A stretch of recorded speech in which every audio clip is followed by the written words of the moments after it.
They should have started booing and throwing paper balls at him. Adam Curry, John C. Dvorak. It's Sunday, January 4th, 2015. Time for your Gitmo Nation Media Assassination, episode 684. This is No Agenda.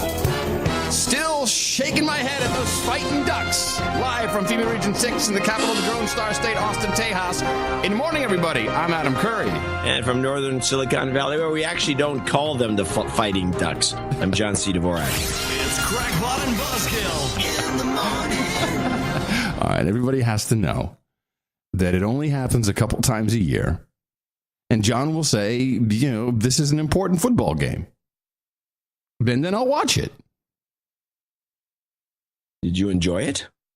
You know what? I did. I did enjoy it. I love a lopsided slaughter. I have no. I think that's the American way. I have no dog in that hunt, but it was fascinating. Yeah, of course, I like football. I understand how the game works, and if it's an important game, and I could get behind somebody and root for them. I saw the thing on the back of the Oregon Ducks we're talking about for people out there. Yeah, against the Seminoles, huh? Yes. Yeah. The Oregon Ducks never wear the same uniform. Oh, I didn't know this. That green is not their thing?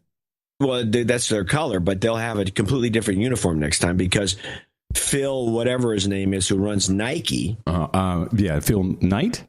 Phil Knight is he's an Oregon alumni, and he buys the uniforms for the team, and every game is a different uniform. Because they're hurting so bad already in college football. There's just no money in it. Yeah. $7.5 billion a year or whatever.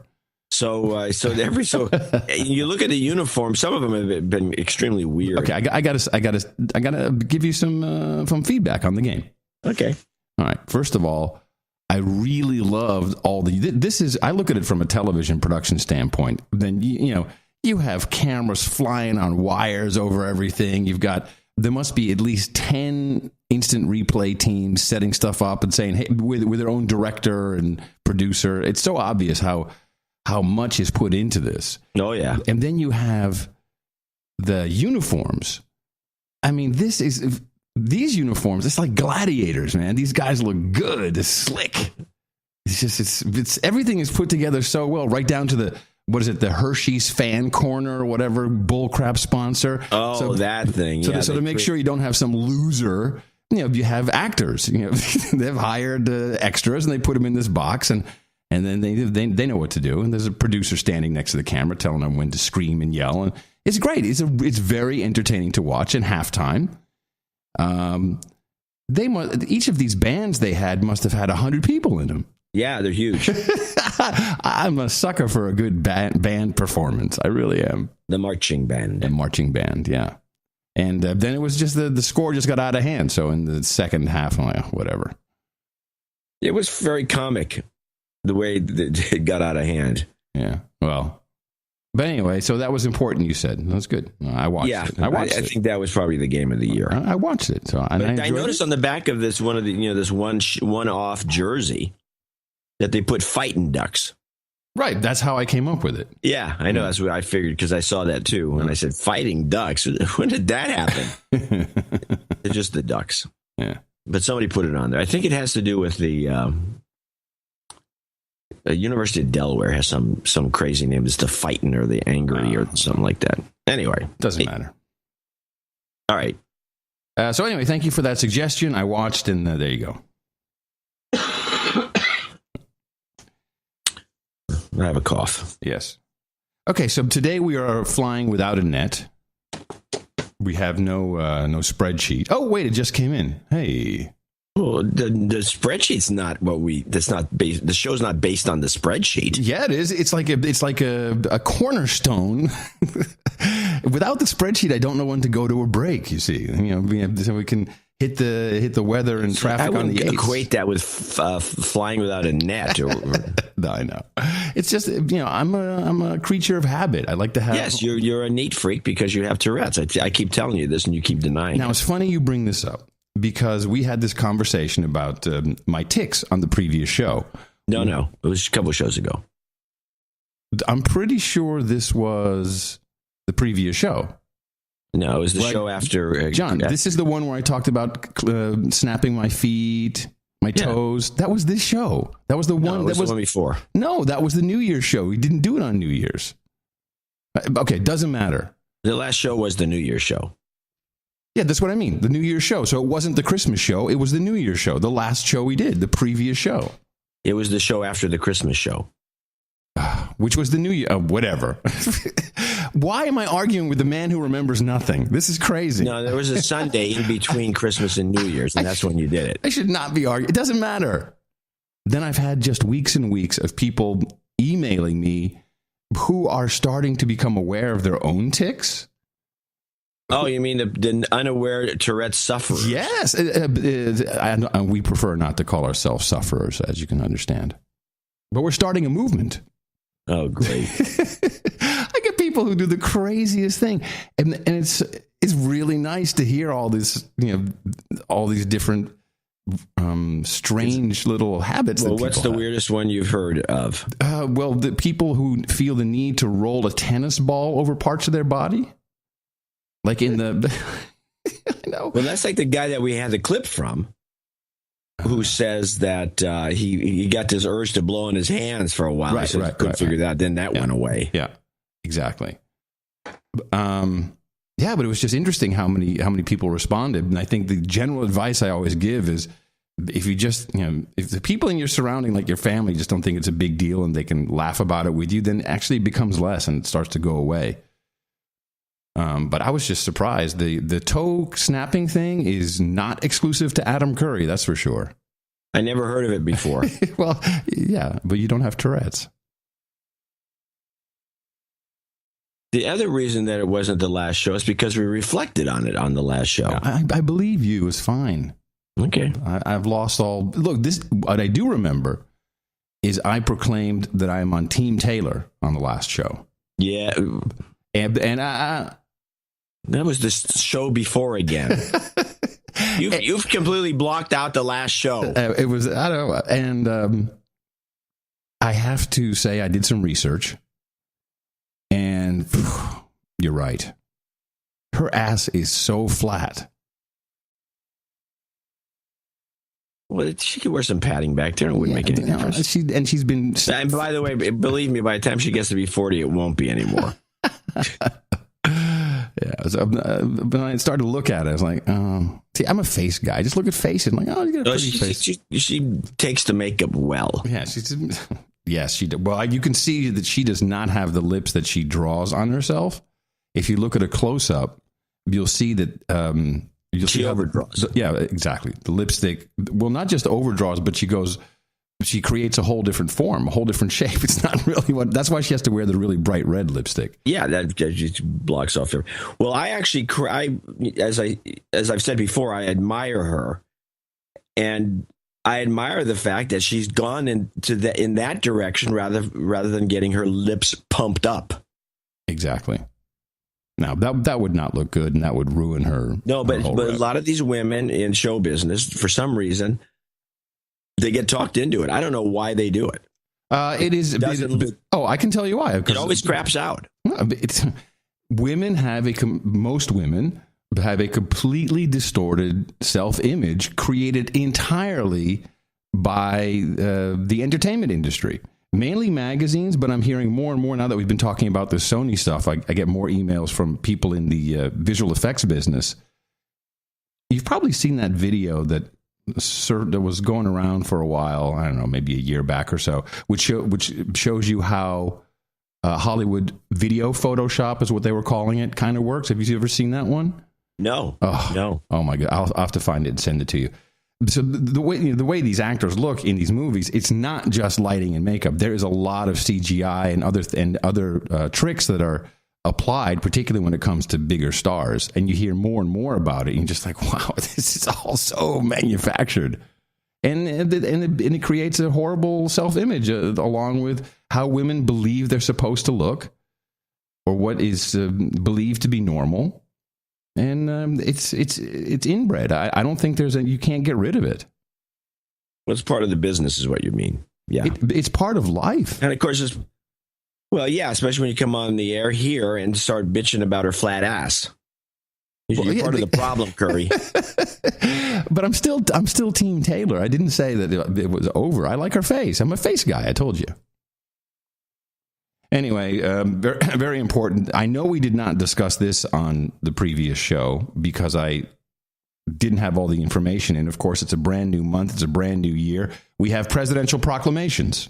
The month of January is a very important month.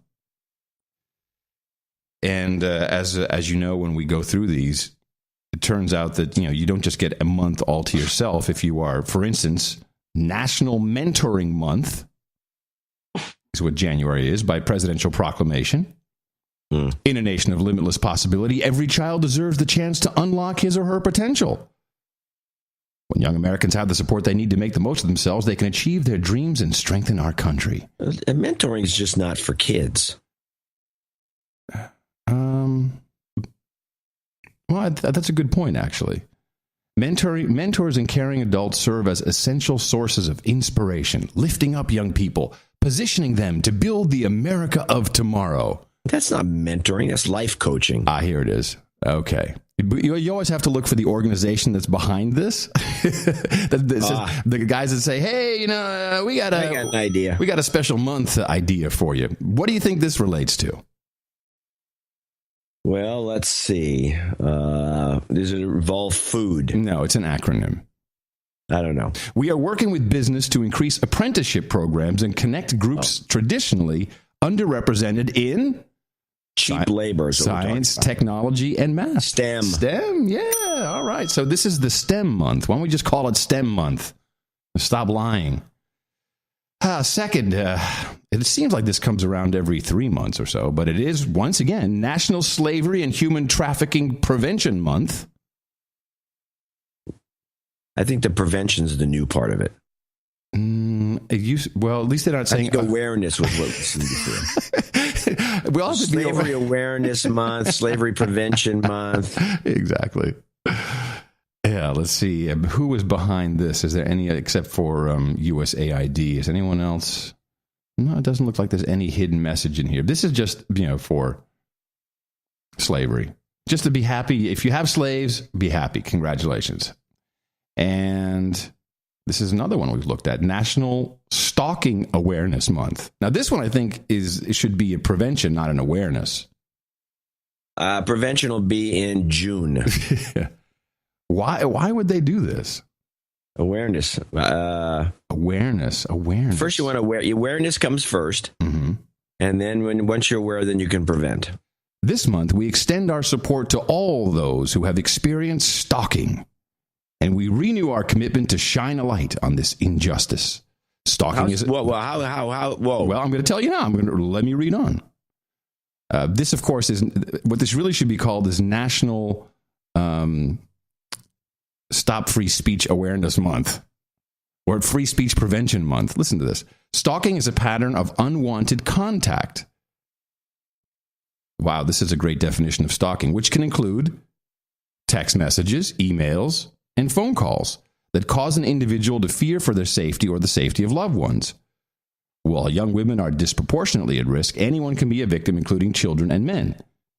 Individuals who are stalked often know the perpetrator, but stalkers can also be acquaintances or strangers. Yes, you cannot threaten somebody, but text messages, emails, I don't know. This gets close to what can you do? Comments? Why don't you just add that? Facebook posts, tweets. That'll be next year. Tweets. Oh, he's stalking me with tweets. A lot of people bitch about getting tweets, unwanted tweets, and they... why don't they just block them? Or get off Twitter altogether? Yeah, there you go. But it's funny. I had a note here. You are quick to block somebody. Oh, yeah. When you're sick and tired of them. I'm called the hammer. Where the C stands for hammer. What's interesting about it is, you block people who, turn out to be very productive producers, contributors to the show, with information, sometimes with financial support. And they always wind up coming back to me to try and get a hold of me anymore. To try and get unblocked. And it's really interesting. Some people, actually know how to do it. And then, and I'll be like, whatever. And I'll send you a message, or I'll reply and add you. It's like, unblock this person. Well, one of the things that's kind of trouble for them is that I don't remember. I block a lot of people, so I don't remember who I blocked or why. Right. I remember at the time, at the very moment, well, this guy is getting on my nerves, blocked. Yeah. And then a month later, he figures it out and bitches about it, and I have no idea why I blocked him. So I usually go back and try to figure out, if it's somebody, you especially, because it's like a knight. Exactly. One of our knights. But it's nice because you block so much now, it all comes down to me. People are always like, hey, can you help me get unblocked? Or they'll say, well, John won't see this because he's blocked me. And then I have to block people. There's a reason. There's a reason I block people. Yeah. One, they're pestering me. Two, they have snide remarks that I don't find appropriate or they piss you off somehow. I get irked. Yeah, I know, very easily. Yeah, and I don't use Twitter for this sort of feedback. Well, so if you have a complaint, email me. Yeah, but you block people on email too. Well, usually the same. Keep emailing me. So, but this does flow into a New York Times article I read, and it's really interesting how people are so brain dead when it comes to the internet, and particularly this issue of stalking or if you look at it from another angle, censorship. And the title of this, when was this published? It was January 1st. Web freedom is seen as a growing global issue. And the problem of this article is right in the title. Web freedom. Remember, this went from internet freedom, which is, Hillary Clinton doublespeak, to web freedom. And in this case, this article is talking about government censorship, how Putin required Facebook to remove a page about some guy who was also running for mayor in Moscow, whatever. But the whole idea that we have gotten to this place where people believe that the only way to do something on this vast network is through these apps or companies like Facebook and Twitter and Google or whatever else is so discouraging to me. It's beyond that, as far as I'm concerned. Of course, I don't use Facebook, which results in a situation like there was an article in USA Today that I wanted to comment on. Okay. I decided to start commenting, and I did. You like comment on the web, or you want to comment about on the show? The internet, on the web issue of the newspaper. There's comments. They have hundreds of them. Mark Pugman. Well, I got my 2 cents. I'm going to throw it in. Okay. But sign in with your Facebook account. Yeah, exactly. Now, this is also crap. Why should I? Why? So why am I required by USA Today to have a Facebook account? Well, you know why. I mean, the answer is obvious. Because they're part of the beacon system or whatever it's called today. Then they get a lot of data from Facebook if you use your Facebook account to log in. So they don't really care about comments. No, they care about who you are. They care about exploiting the readers. Yes, and exactly, to throw up some cool ads for you. Relevant. It's relevant advertising. Don't you want that? Just when you're in the market for something, it'll pop up magically. I've sold that lie to so many people. Yeah, we can take all this data, you see, and we can... big data. With analytics, with our advanced network analysis language. We got big data. We got big data. With our locally managed network operating protocol. All of that stuff, we got big data. We can tell you exactly what shoes they want. As the shoes communicate through the Internet of Things. Bull crap. So anyway, it's just really disheartening to me that, the people are being raised now thinking that this Internet is just an app on your phone, and it's whatever app it has to be, and not that you can actually use this fabulous network to communicate in so many different ways. It's just, people give up. They're like, Facebook shut me down. All right, okay. Facebook. And these are the people who will have to be voted off the island. Well, we're the ones that are going to get voted off the island. Eventually. The FCC saying they're going to vote on net neutrality in February. Uh-oh. Yeah, I think I know what's going to happen. Now we know the red book material. Maybe. As the president wants or has, not that he doesn't know crap about this. He really doesn't understand it, but the White House, the administration has said, we really want the internet to be regulated under Title II. And of course, all of the incumbents, the internet companies, or what they would call information providers, Google, etc., they don't want this because they know that really, first of all, solidifies the position of the incumbent network providers, makes them a commodity. So the business will not become interesting to invest in, which will ruin Google's idea because they just want to own the whole internet. That's obvious. They're in Austin. Man, they got billboards and T-shirts and teams, street teams, and you got to sign up and vote for your fiberhood so you can get rolled out first. It's Fiberhood. Yeah, these guys they're good. They're good. I like. You enter your address and then it zooms in. It shows you your exact district by fiber node, and you have Is it FIBER or FIBRE? Oh, that's a good question. I have a feeling. Let me see if I can find. I'm guessing ER.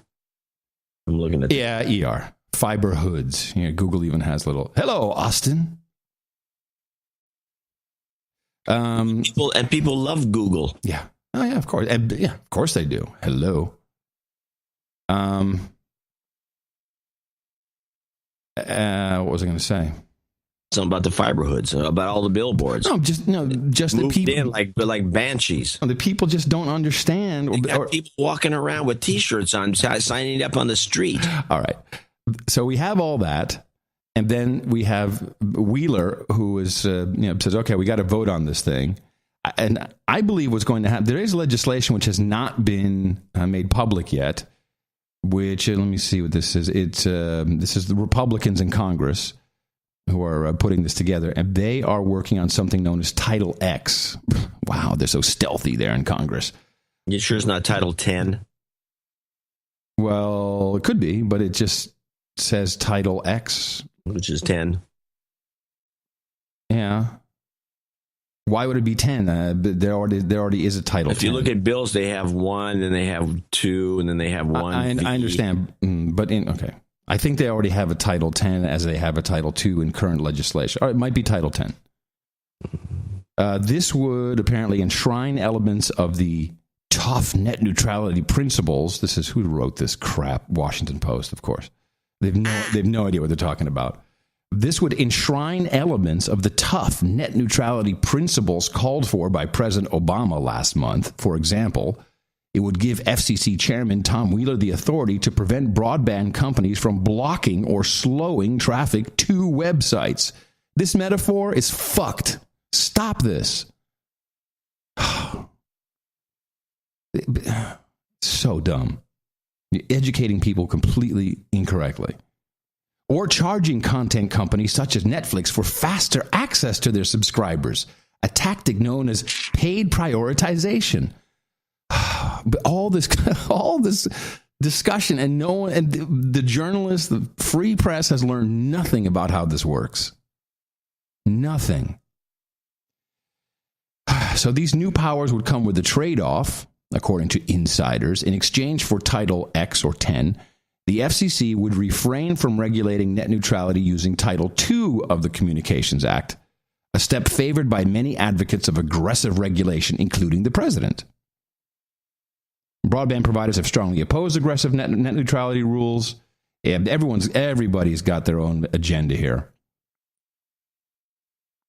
I like the idea of a Title II. I don't think they can. Title II would make no sense, except for the lawyers, because that'll just be litigated for the next 20 years. I don't see that being anything effective. This is a government takeover of the internet. Yeah. Well, regardless of what it becomes, it will all say all over it, ISPs may not block unlawful content or unlawful network traffic. And that's the last one that scares me, unlawful network traffic. So what will that be? Peer-to-peer? How does that work? Well, peer-to-peer could be traffic. It could be... it's going to be peer-to-peer. Voice over IP. I think so, too. Voice over IP. But again, the ultimate solution for all of this is the Distributed hash table. You see, we'll be in that. That's how we'll be distributing whatever is left of us. That's how we'll be doing it. Damn. Okay. What else is on the list? Obama's proclamations. No, that was it. That's all the proclamations. Well, of course, he did an executive order while he was on vacation there in Hollywood. CNN actually has a pretty good backgrounder. Hold on. This was so brazen. After the entire technology world pretty much agrees that the forensics of the FBI to prove that North Korea was behind the Sony hack, along with the timeline, along with the ransom they initially asked for, the fact that they never really talked about this movie until the media picked it up, which was part of the big promotional push, that the president, the administration and the president doubled down by saying, oh, we stand behind our analysis from the FBI, and you don't have the secret evidence that the FBI has. Oh, I'm sorry. The secret evidence. So this is misused, abused. Secret evidence to put more sanctions on North Korea, which is what I really focused on. The new sanctions ordered by President Obama are being dubbed by the White House as broad and powerful, and only the initial U.S. response to North Korea's alleged cyber attack on Sony Pictures. Senior administration officials say they're aimed at any and all officials of the North Korean government, its political hierarchy, as well as the heart of Pyongyang's shadowy cyber operation and the money that finances it. Specifically blocked from any dealings with U.S. financial firms, the RGB, North Korea's intelligence operation, Comid, its primary arms dealer, plus a chief defense research and development firm. In a letter to House Speaker John Boehner, the president said his executive order adds to sanctions already in place and is not targeted at the people of North Korea, but rather is aimed at the government of North Korea and its activities that threaten the United States and others. Now, let's look at the executive order first, which, this is like candy for me. An executive order. I print it out and go take it with me while I'm pooping. I love these. Listen to this language. I, Barack Obama, President of the United States of America, find that the provocative, destabilizing, and repressive actions and policies of the government of North Korea, including its destructive, coercive, cyber-related actions during November and December 2014, actions in violations of the this is the UNSCR, so what is UNSCR? United Nations Security Council. Give me the numbers. Security Council Resolution 1718, 1874. Oh, there's too many, John. I want UNSCR. UNSCR. Yeah, this the United Nations Security Council Resolution. Oh, yeah, UNSCR. Oh, okay. And commission of serious human rights abuses constitute a continuing threat to the national security, foreign policy, and economy of the United States, and hereby expand the scope of the national emergency declared in Executive Order 13466 of June 26, 2008, expanded in scope in Executive Order 13551, and relied upon for additional steps in Executive Order 13570. This is like dominoes, man. This is so cool, the way they link all this stuff together. It's a lawyer's dream. So the sanctions that were put on, very interesting. Then I think the press is really getting away with really shitty journalism as usual. Because what is this Comid? It's no journalism. Yeah. Comid. What is Comid? How do you spell it? Well, Komid. Comid is, I think there's even a wiki page. So Comid is, and I didn't know this, is the military industrial complex state-run weapons manufacturer and sales arm of North Korea. I did not realize, I always thought Iran was giving stuff to North Korea, but it's exactly the other way around. North Korea sells things that they're asked to manufacture, so they get plans or they'll rip off some missile that they've been given. They'll manufacture and they'll do that in high output and send that to Iran, but also they have a sales office in Syria. Huh. North Korea mass-produced missiles. Oh, this is a smoke screen. Yeah. Yeah, the Sony thing. Now, yeah. Oh, yeah. Oh, it has nothing to do with it. In fact, the president even said, I think in the letter to Congress, I have that here somewhere. He says, this is not necessarily to target because of. Well, it was really stupid the way he wrote that. COMID stands for Korea Mining Development Trading Corporation. Right, and I find them all over the place, also getting precious metals and minerals and not just manufacturing. And the name kind of implies that. So there's a lot more to this COMID, and 3 of the people who were also placed under sanctions, that was new, work for COMID or are sales guys. So this is all as usual. This is all there about. we go again. Yes, about our defense industry. Yes, as usual. So these guys are They're selling bullets. We're going to sell more bullets by putting them out of business. You can't be selling in Syria, you idiots. This is not how it works. That's our turf. We distribute the arms to everybody in that. That's our corner. So I think they were just waiting for an excuse to do this because they were just, oh, this is great. Let's do it now. Well, let's look at some of these 10 North Korean individuals. You'll see that they're all related. Yeah, to Jang Song Choi is a COMID representative in Russia and an official of the North Korean government. He's working with individuals in Sudan who are procuring materials from him. Yeah. Yeah, Kim Yong Chol is a COMID representative in Iran and an official of the North Korean government. Yeah, this is just part of this. Here are their export partners. These guys are like they're like us. Gypsy cabs. They're all over the place. They're the Uber. They're the Uber of the military. They're the Uber of the military-industrial complex. Here's your guys, Ryu, Jin, and Kang. There's 2 people. Yeah, I told you. Operating in Syria. Yeah. Here are their export. Here are their customers. The Wikipedia has a list of their clients. Pakistan. North Korean entities continue to provide assistance to Pakistan's ballistic missile program. Egypt. They've received technology and assistance for making the Hwasong 5 and Hwasong 6. Iran, as previously mentioned, one of the first countries to buy North Korean missiles. Libya, well, we cut that one off. Syria.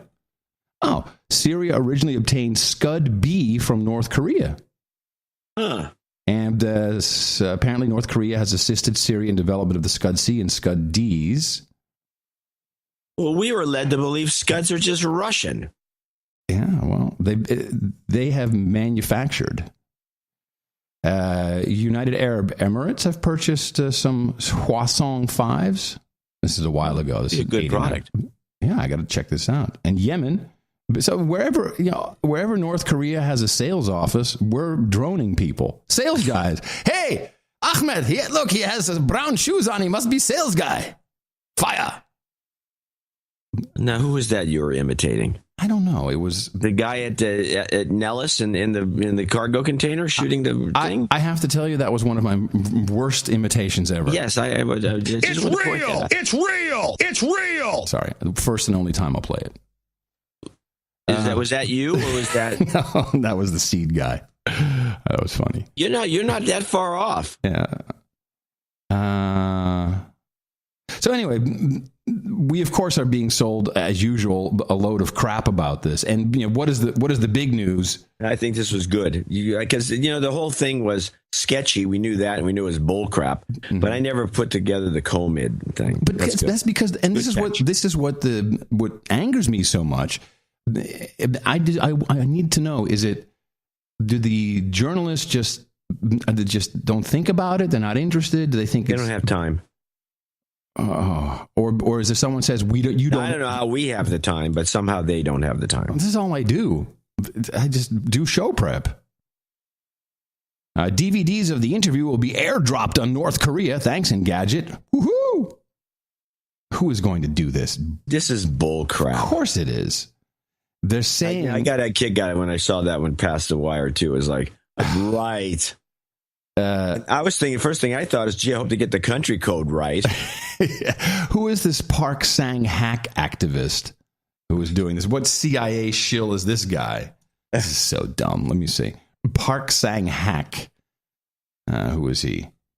He's the guy that says, I'm going to make this happen. All right. Yeah, you go fly your little auto gyro with your DVDs. So he defected And how to many South people in Korea. North Korea have a DVD player? I don't know. Well, they have 3G, and I think certainly 3G networks.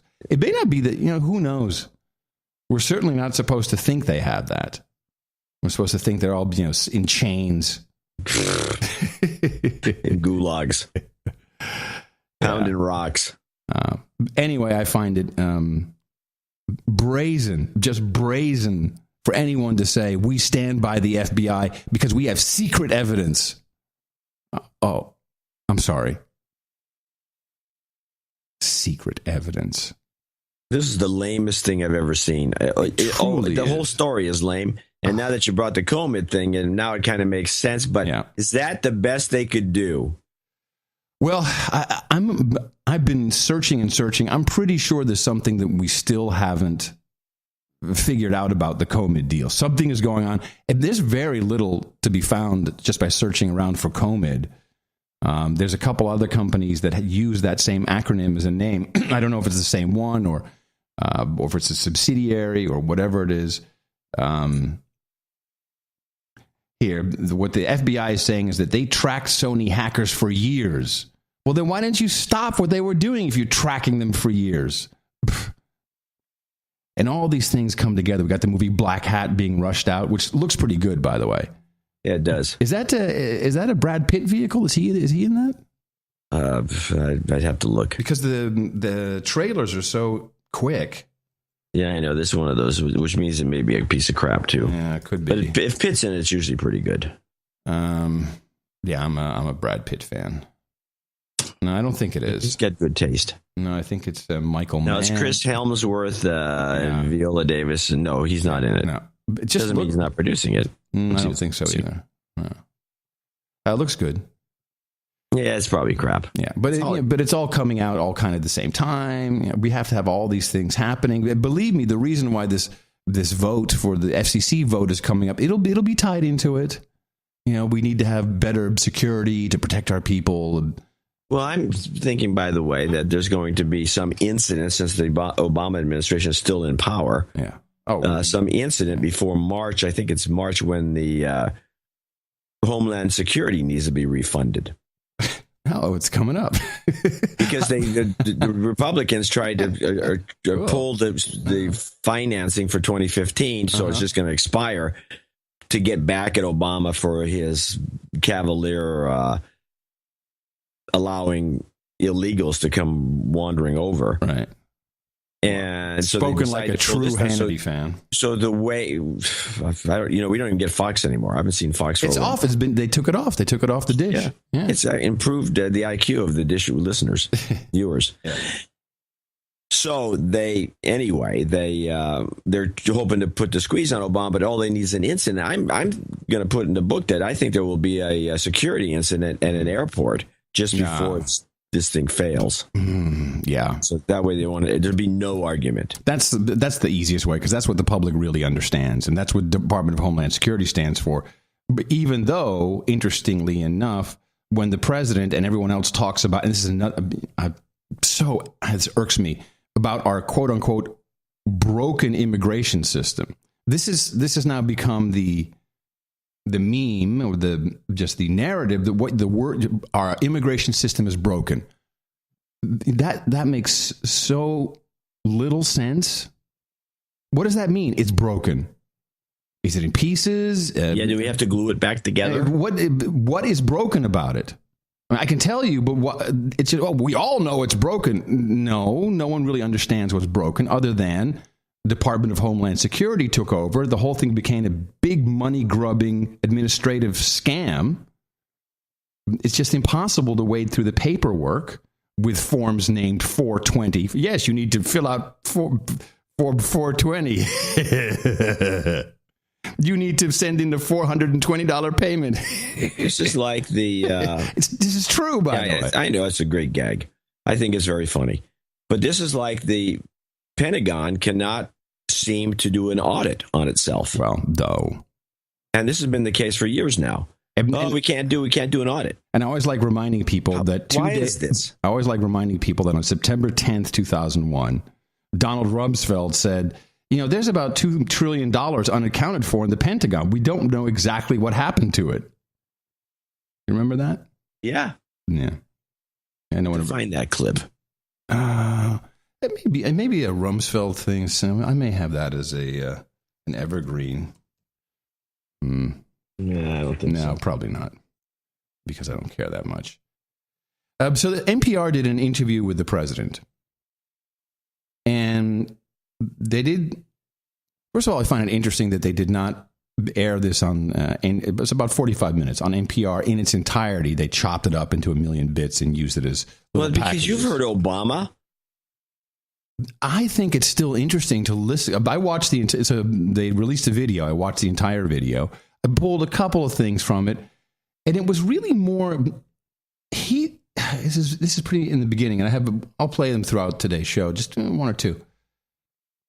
Yeah, when I listen to him, he sounds so disrespectful of the function he holds, but it's an arrogance almost, and I never really have felt that so much as in this particular interview.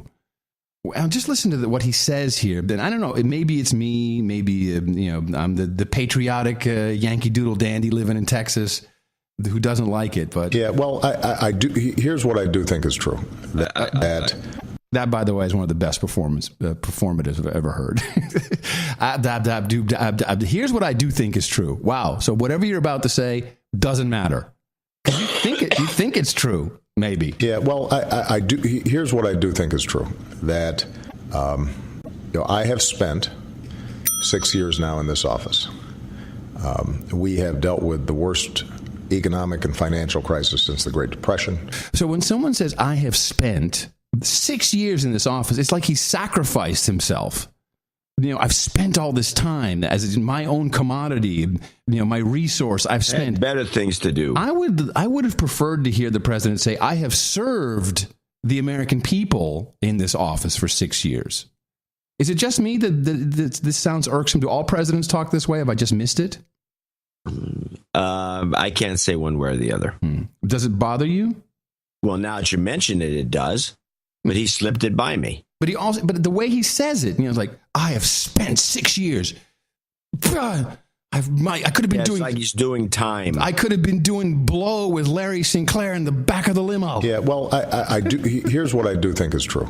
That I have spent 6 years now in this office. We have dealt with the worst economic and financial crisis since the Great Depression. We have dealt with it. International turmoil that we haven't seen in a lot of years. A lot of years. I love it when he doesn't really have facts. A lot of years. We've been doing this ever since a lot of years. I don't know. It just bothers me, this guy. And I typically don't have a problem with him, but this, wow, man. Could we just have a little bit of respect for the office of the president? Yeah, he doesn't seem to have much on his own. I caught Gwen Eiffel. Gwen. Who is the hagiographer for the president. For Obama. And I've been a huge apologist. I can't believe that they let her stay on. I mean, I can kind of... Usually, most of the people that are the liberals that work for the news hour are not so blatantly obvious. And I have a clip, which is... Oh, where are you? This is your evil phone ringing. This is your evil phone ringing. Answer it. Answer the phone. Wow. Nice, huh? Yeah, that's good stuff. A little interlude for you. Yeah, I can't find it. I obviously didn't make this clip. Good work. Okay, on the other side of the coin. This is fun. Good work. Huh. On the other side of the I'll have it for the next show. Okay. On the other side of the coin, though, we do have these sorts of calls, which just brings to mind, in my opinion, that more people from the No Agenda show should call in C-SPAN. Because if somebody can get a call in like this, which is just a rant, and the guy just listens to the whole rant and then goes to the next caller, it's just that you can say anything on this call in. Headline, America resurgent, Obama tells reporters. Batavia, Illinois, Rick's on the Republican line. Rick, what did you think? There you go. Go ahead. I thought the press conference was a disaster. You know, like most of Obama's press conferences, you know, they seem vague, but in essence they are meaningless. Obama has appointed himself a dictator. He thinks he's the poor man's Castro. I mean, who does this guy think he is? Executive action? That's nothing but a code word for tyranny and lawlessness. You know, Obama should be impeached. His Castro policy, first of all, isn't going to get anywhere because he can't end embargoes. I don't know where he thinks he is. Second of all, he cozies up to dictators, thugs, and all kinds of Islamic terrorists. No questions about his Mideast policy, which is in the tank. Look at Egypt. Look at Syria. Look at the Palestinians who are bloodthirsty. I mean, everywhere this guy touches, there's a disaster. Obama is incompetent, and he should be impeached now. To Daphne, Alabama, and Bolton is on our Democrat. All right, now on to the weather. Yeah, people should definitely call in and always call the Democrat line. That's the rule. Yeah, they say you treat it slightly different, not like a nutcase. Now, somebody did call in and mention something, and then the guy confirmed it. Obama, in his press conferences, when he's taking questions, lately. Well, yeah. Lately, and the last one was a good example. He only calls on women. Yeah, this has been discussed quite broadly. And then at the very last one, he calls on one man. Well, actually, it was a list of who's naughty or nice that was given to him by Josh Earnest. That's what the president said. So the list, he blamed Earnest for the list, but it was indeed all women. Yeah. Yeah. All right. Sexism. Yes, total sexism. And you know, two wrongs don't make a right is what I was always taught. But that's okay, because when it comes down to the American public, John, I have a new noodles kid for you. Uh-oh. Yeah. This is, here's the millennial of the decade. Happy New Year's, everyone. This, by the way, is one of those YouTube videos where the kids are just talking, right? One of those YouTube kiddies. Oh, you know the kind, John. The kind that you send me to piss me off. Yeah.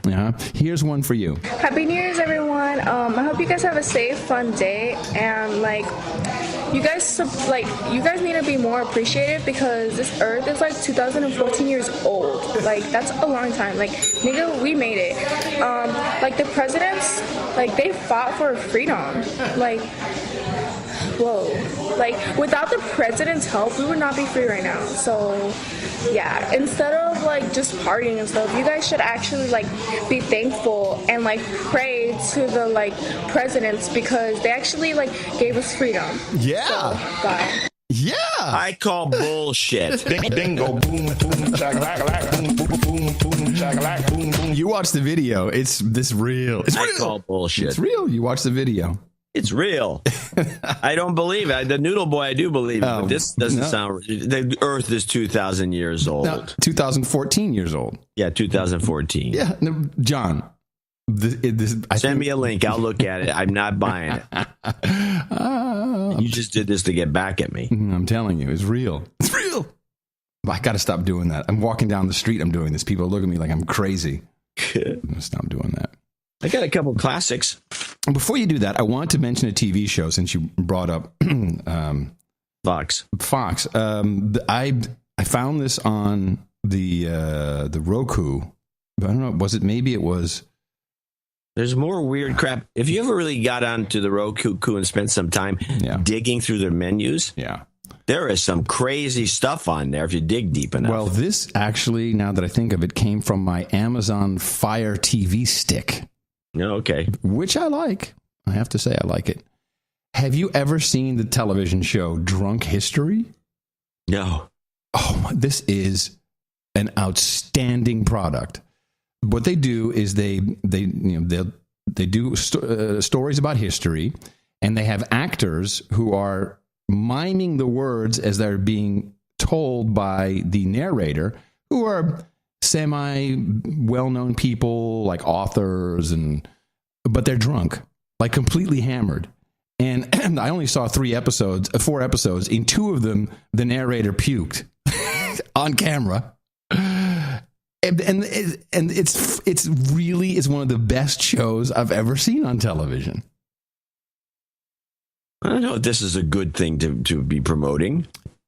You watch this, you will love it.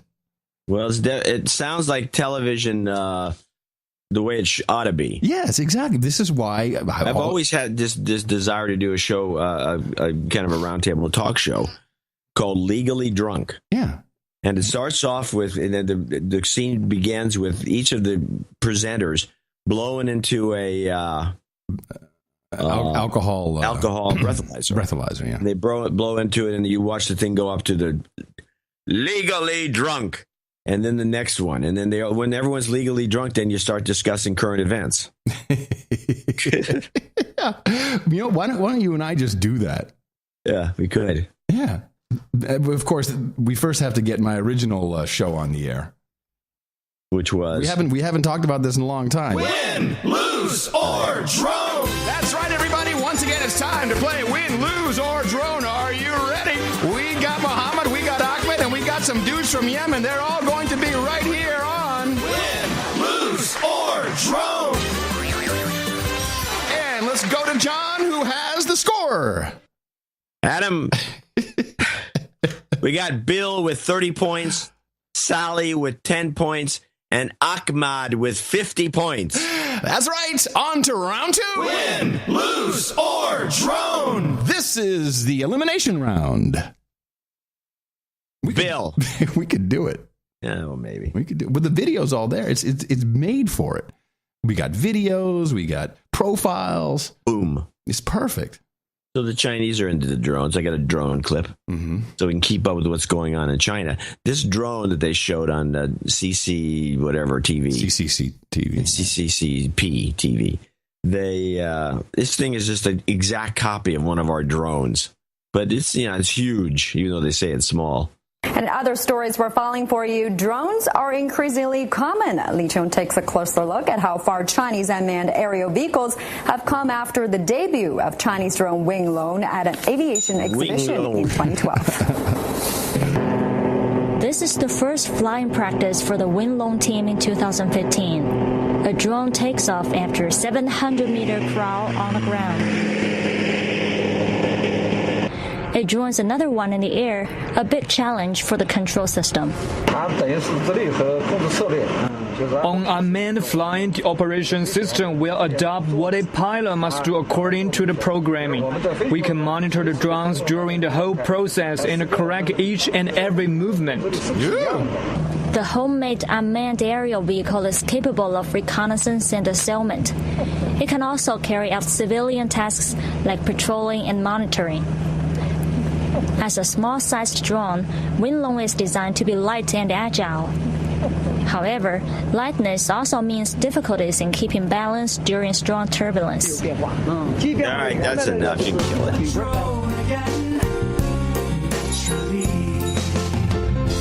Remember when we were just starting off years ago talking about drones, and we predicted all of this. We see exactly how this is going to go, and here it is. And it's just like boiling frogs in water, man. Except we forgot to jump out. Well, one of these days we're going to have, I don't know what they're going to do when these drones start attacking, one country attacks another using drones.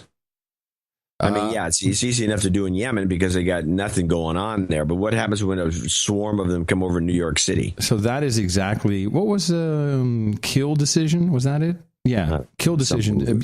Daniel Suarez's book. It's a very accurate depiction of what drones can become, and the swarm is one of the features of these drones in the book, where there's these smaller drones that do have weapons. They can shoot conventional rounds, but they find each other, and then they create this this swarm, which is and then they all synchronize. It's like there's no escaping it, and there's no turning it off. Well, they're going to have to come with some EMTs or something that just knock these things out of the air at the same time. Mm-hmm. Well, there will be a big market for it. So I have a little side thing here if you want to do it. Okay. It's not Ask Adam. It's kind of Ask Adam. I want you to guess the country. I have a news story. It's pretty obscure, but you have to guess where. They don't tell you where this is taking place until the end of the story instead of at the beginning. So I thought this was a good possibility, especially leading into our donation segment. Okay. for you to guess the country. Well, I'm going to do the question anyway then, so, since we're... hey, come on. Hey. When John C. Dvorak's got a burning question, what should we do? Ask Adam. Yeah, that's right. Yes, the problem is not a burning question because I know the answer. 5 men have been arrested and charged with kidnapping. Belgium. I'm just trying to jump the gun. There's more points if I answer before the clip is over. Repeatedly gang raping and extorting money. London, the Palace. From a 22-year-old Japanese tourist. The young woman was held captive and repeatedly assaulted over several weeks.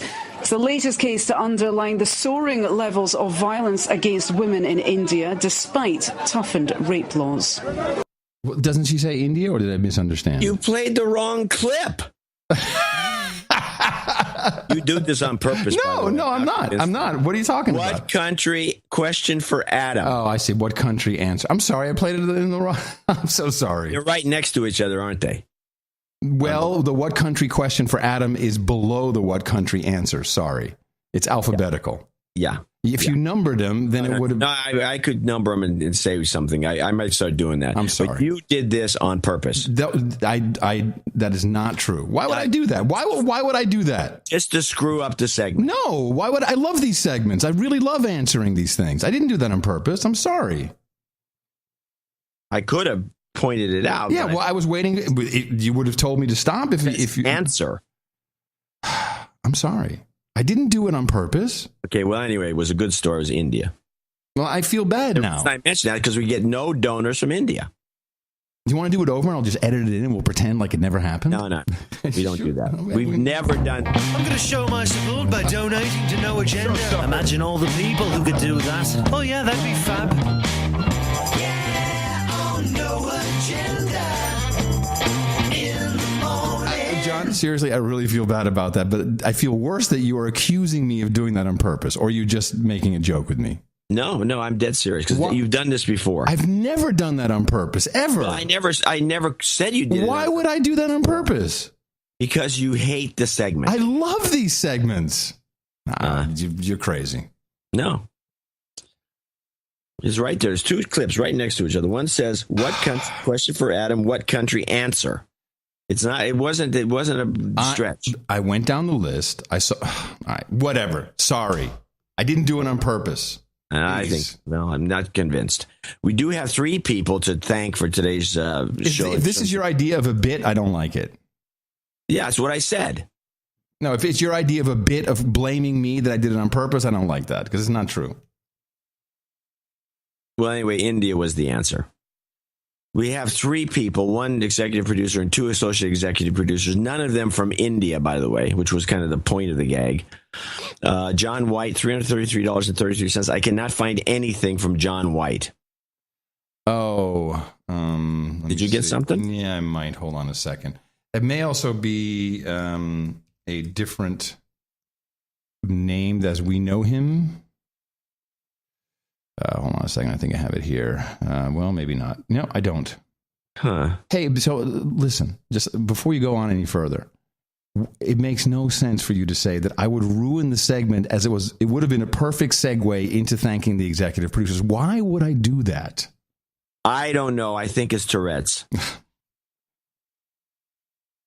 I just get the sense that you've never liked the Ask Adam segment. I love the Ask Adam segment. I love guessing the movies. I love that. I love challenging my intellect. And it doesn't come along often that you actually do. This is Trivia Pursuit. It's not intellect-oriented. Trivial Pursuit. Where did the gang rape take place? Oh, let me think. I know the answer to this. Wait, don't tell me. You normally say India. That's where all gang rapes seem to take place. All right, well. Anyway, I have nothing from John White. I don't like being accused of things I didn't do. Okay, I take the accusation back. Thank you. Hope that makes you feel better. Much better. Intel Armor LLC, $201.02 in Portland, Oregon. I think wanted to start off the new year with a donation of the best podcast in the universe. Thanks for all the hard work you guys do. The only request we have is to hear Adam's favorite jingle because it seems this is bull crap because it seems like John gets all the love. Most of the requests are for Adam's favorite jingle. Thanks. Wow. I don't know what it is today. I don't know but if something was off. You didn't get your croissant. You didn't get your bubbly water. I got the croissant. But it's. I mean, really? Well, this have a... You're telling me I'm wrong. I don't know what dates I'm talking about. You're telling me... Oh, no, the date thing, that, believe me. And that people ask for my favorite jingle? Really? They have? Oh. All right. What is your favorite jingle? That's like asking me what my favorite song is. How the heck can anybody know? Currently, my favorite jingle has got to be... It's not just jingle. What do you mean? It could be just a little ditty like It's Real. That's not my favorite one. Oh. No. This would have to be mine. This is the favorite one I have. That's how we go. That's how we roll.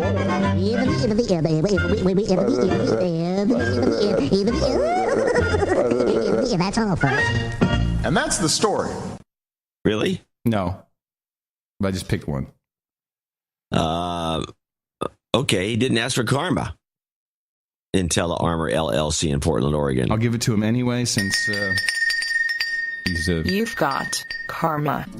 Associate executive producer. Need the help. Now we have the last person on the list, which is Baronetess Monica of Pembina River Valley, $200.22 from. She's in Alberta or Canada. Mm-hmm. Happy 2015. Keep up the great work. I'd like to do a karma request for Ken, please. Baronetess Monica of Pembina River Valley. Don't mention my last name. And then, I don't know what that point of this little last thing is. What do you think? That is actually the next line on the spreadsheet. Oh. Yeah. It's real! It's real! It's real! You've got karma. That's it. We're done. Yeah. And you know what? The thing that bothers me is because of all this about your segue and blaming me, I didn't get to say in the morning to you, John C. Dvorak. Oh, that's very funny. Well, that's the reason. In the morning, John C. Dvorak. Well, in the morning to you, Adam Curry. In the morning, all ships at sea, boots on the ground, feet in the air, subs in the water, and all the and we do have subs in the water apparently, and all the dames and nights. I do indeed. I got the email as well, and of course, I didn't have my pancakes, so that's why I'm all off kilter here. So just so you know, in the morning to our artists. So first, let me say hi to the chat room in the morning there, noagendastream.com. Nice to have you all helping out on today's program. Our artists. NoAgendaArtGenerator.com. Thank you very much. 20-watt bulb, who we unanimously agreed this was perfect. 2-0. Right. Well, that's unanimous vote. And there was some good art. 20-watt bulb's got a real professional quality when he feels like it. Yeah, he's got some stuff going on. I agree. We figure he has his tools. Yeah, that art piece is it was beautiful. That was good. It was nuts, and you can just throw it together. I'm thinking he has clients. He might have done something with that tool or that process. Yeah, that's what I'm thinking. He's not designing tools for us. Thank you very much to our three producers here. Of course, executive producers, associate execs, 2, and our top executive producer, John White. These are obviously real credits. That's why they appear earlier on before we do our full segment, and they are accepted wherever credits are accepted by outfits. Unlike Hollywood will, of course, gladly vouch for these credits as executive producer. Please consider us for Thursday's show. This is looking pretty thin. Dvorak.org/NA. And we always need you to be out there calling C-SPAN, propagating the formula. Our formula is this. We go out, we hit people in the mouth.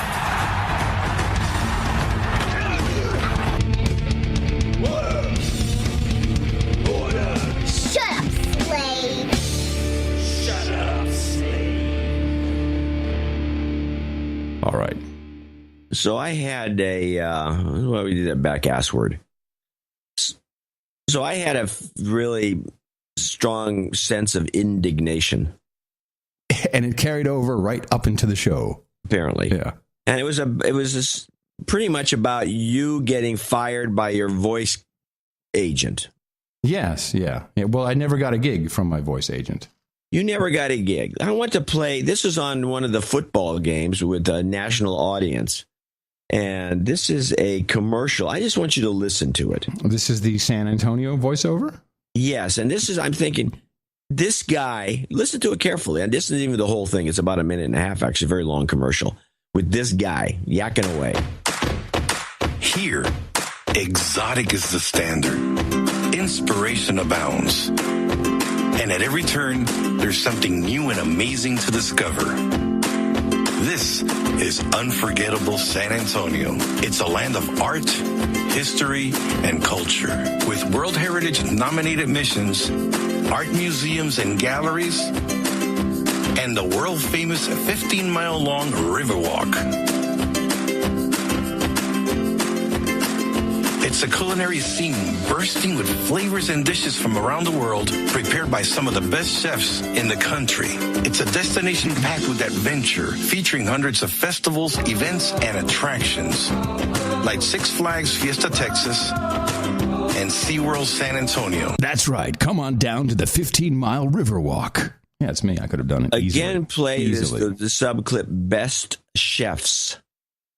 Okay. Best chefs in the country. Yeah.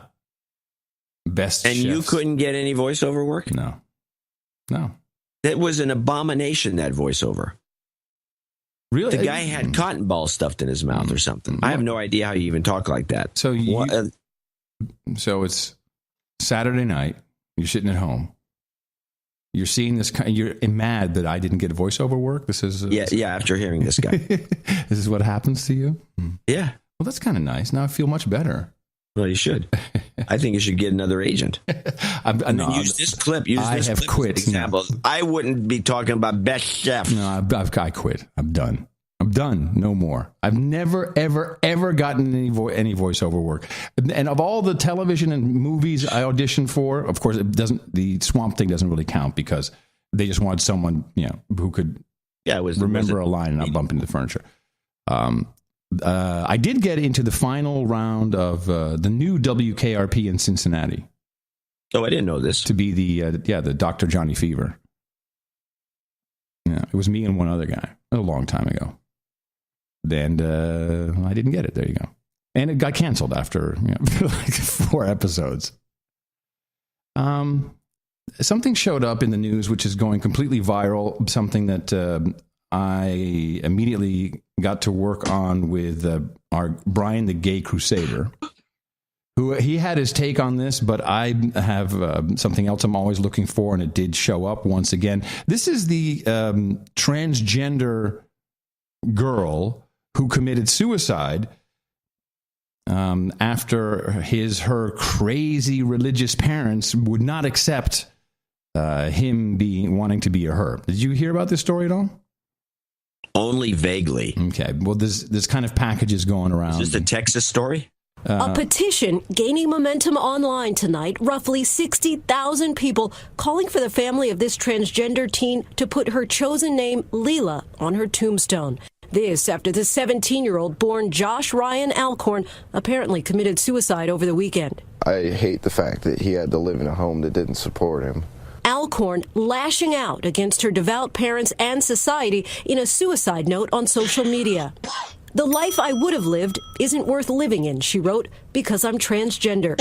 Adding, she felt like a girl trapped in a boy's body, but that her family wanted me to be their perfect little straight Christian boy. On Facebook, Alcorn's mother made no mention of suicide, but wrote, "My sweet son went home to heaven this morning. He was out for an early morning walk and was hit by a truck."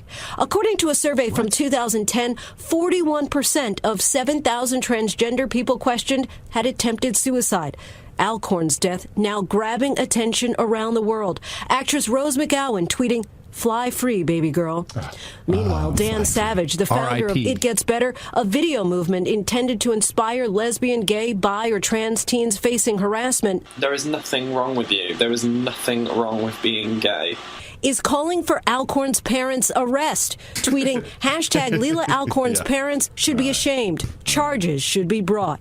In her note, Alcorn wrote she wanted her death to, quote, mean something, saying, "The only way I will rest in peace is if one day transgender people aren't treated the way I was." Tonight, her death, starting a conversation. Let's have a conversation about this, John. This was in Ohio. I need to have a conversation. First of all, this is exactly why you can't be saying tranny on the show.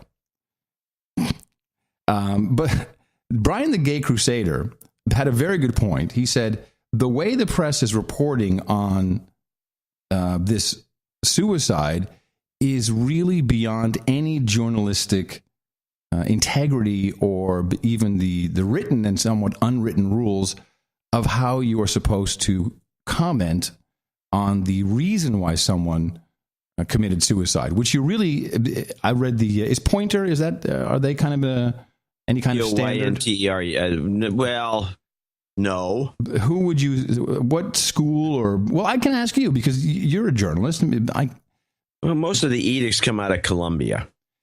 In general, is it not incorrect to come right out and say, because his parents wouldn't let him be a her or whatever, that's why this kid committed suicide? I don't think that's good journalism. Well, there's a couple of things here that I want to mention. One, I don't think anybody has, I don't like, whether you do it or anybody else does it, the pontification about what is good journalism and what is not good journalism, because it implies that there's some sort of rigid rules that are government edicts at some point. This leads to licensing of journalists. I disagree 100% that it's good or bad journalism. It's just the way it's done by this person. There's some belief that there are actual rules, even though the idea of journalism and the free press is defined by the Constitution as just doesn't have it's vague. Mm-hmm. But over the years, there's been all these rules that have evolved, usually out of Columbia, that you're supposed to do it this way or that way. And a bunch of newspapers have also adopted these, and you're supposed to do it this way or that way. This is all bogus. In the end of the day, it's going to mean that bloggers, because they don't do it a certain way, aren't journalists. And diary keepers aren't journalists. Anybody is a journalist, then they can do it any way they want. In reality, this is all an attack on freedom of speech. So there's no right way to do these things. And I've always been annoyed to an extreme about, that's bad journalism. It's always said by somebody who's never been a journalist, usually just some citizen who's out there pointing the finger. Oh, they didn't do it the right way. Right. Oh, that's bad journalism. Because I've had myself accused of it many a time, because I write opinion journalism, which is by many standards. Oh, that's bad journalism. You didn't quote anybody.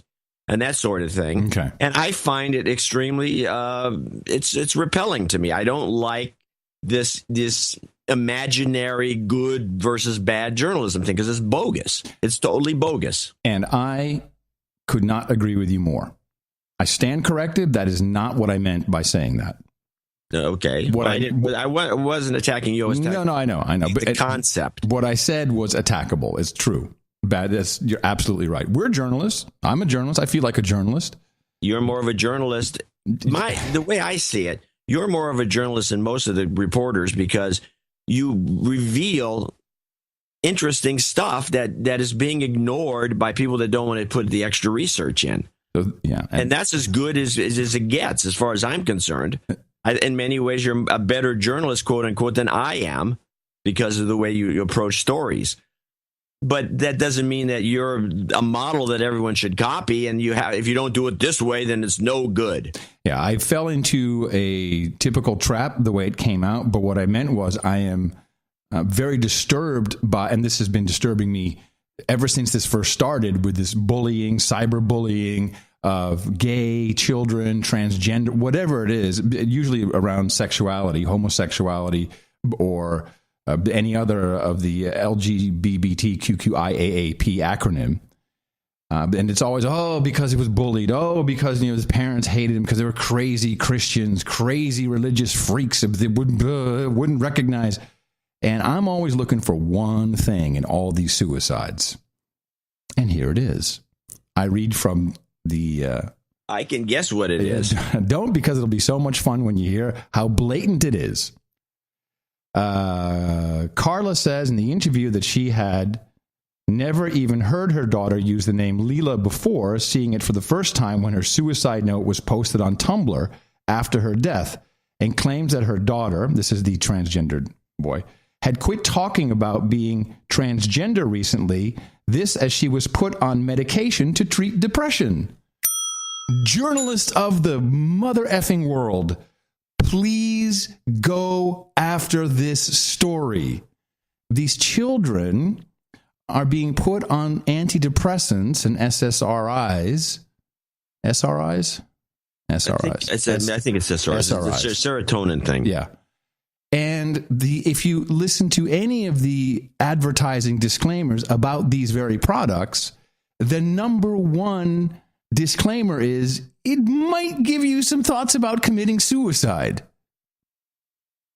And no one as we've talked about, and we've had many a clip on the show about how it also relinquishes the common sense that you might have thoughts about suicide, but you lose the common sense not to actually do it.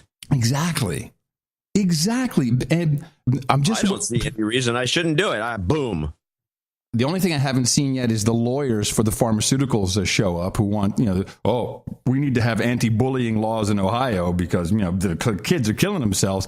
And these lawyers always present themselves as, well, I'm helping the family out pro bono. But they all work for pharmaceutical companies. That's their main client. Yes, so SSRI, selective serotonin reuptake inhibitor. Yeah, it is SSRI. So they can deflect any focus away from these horrible antidepressants that these kids are being put on. That is why they're committing suicide.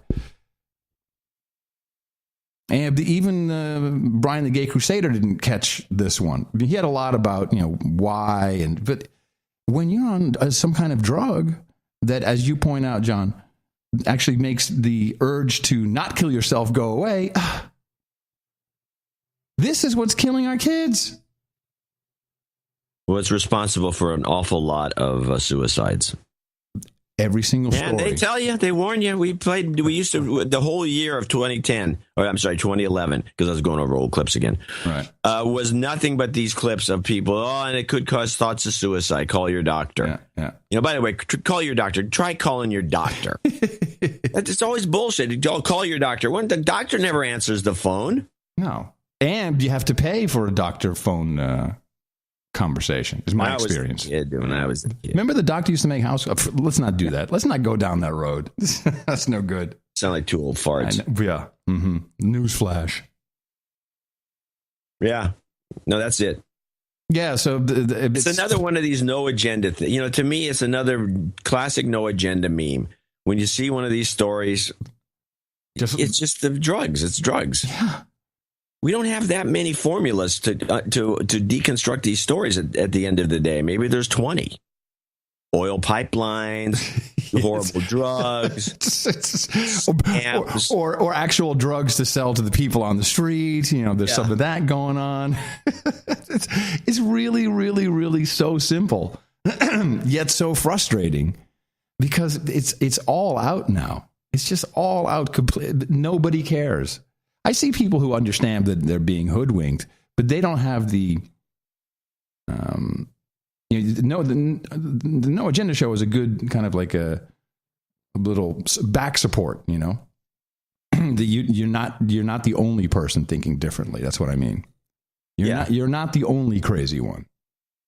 Well, you're not the only one that sees the illogic, right? And it becomes baffling that everybody's spewing this illogic and nobody's questioning it at all. Nobody ever asks, wait a minute. Yeah. They don't. They just blow out whatever it says on the prompter, and that's the end of it. That's bad journalism. I mean, you could say but what's really bad is this flows over these stories into social media. Then I've just given up. I'm just looking at Facebook all the time now. It's become an obsession of habit study to me, and how people the comments they make.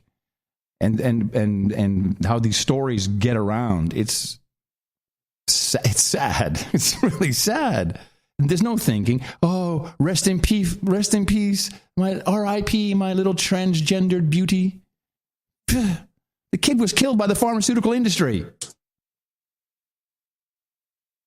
What can I say? Nothing at all. Let me see. I have a couple of things that go off to a little segue stuff here. All right, cool. This happened this year, as far as I can, or last year, and we forgot all about it. Is this something from the Classic Clips folder? The Classic Clips. Mm-hmm. I put them in their own folder today, so I can. Yeah, well, they came in separately. I thought it might be Thank easier. you. Very helpful. Let's try this little ditty that's come and gone. We've forgotten all about it. This is all in February of last year because we were trying to keep anyone from going to the Sochi Winter Games because we hate the Russians. Yes, and Putin's got to go because he's not playing Right. ball. No. So here's one of my favorite ones. I said, I forgot all about this. This is very funny. And of course, nothing came of it. Latest TSA threat. Okay. Warning about terrorism just as the Winter Olympics are about to begin. It involves, of all things...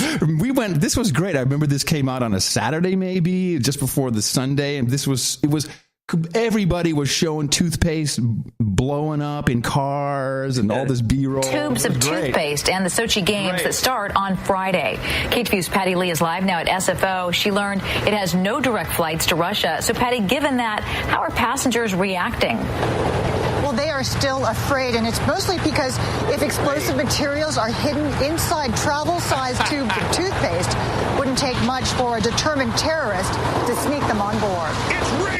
Toothpaste tubes could be used to smuggle bombs onto planes. That warning came from Homeland Security today and is for airlines flying direct to Russia ahead of the Winter Olympics in Sochi. It's the type of venue where the terrorists kind of gravitate to it. Rick Smith is a former FBI agent and head of security firm Cannon Street.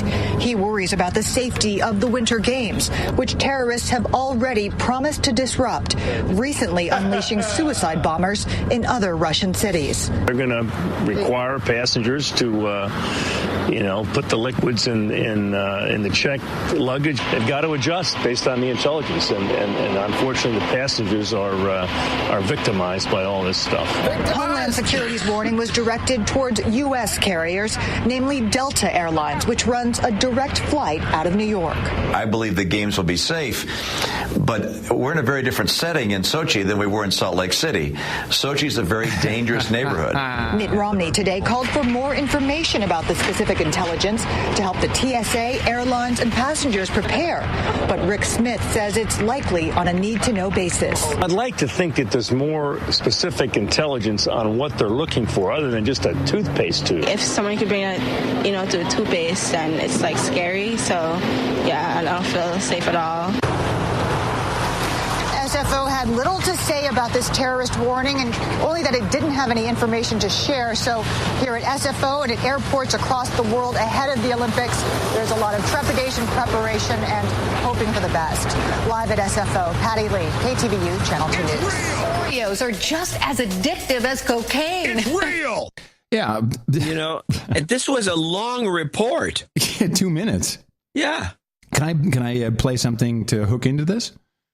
Okay. Or this is a theme. I have one more Sochi clip. Oh, yeah, it's good. So as long as it's Sochi. Okay. Yeah, this is a Sochi clip. Uh-huh. This wasn't, if that wasn't bad enough, if that didn't deter you from going to Sochi, because everything was about, they're killing dogs, they hate gays.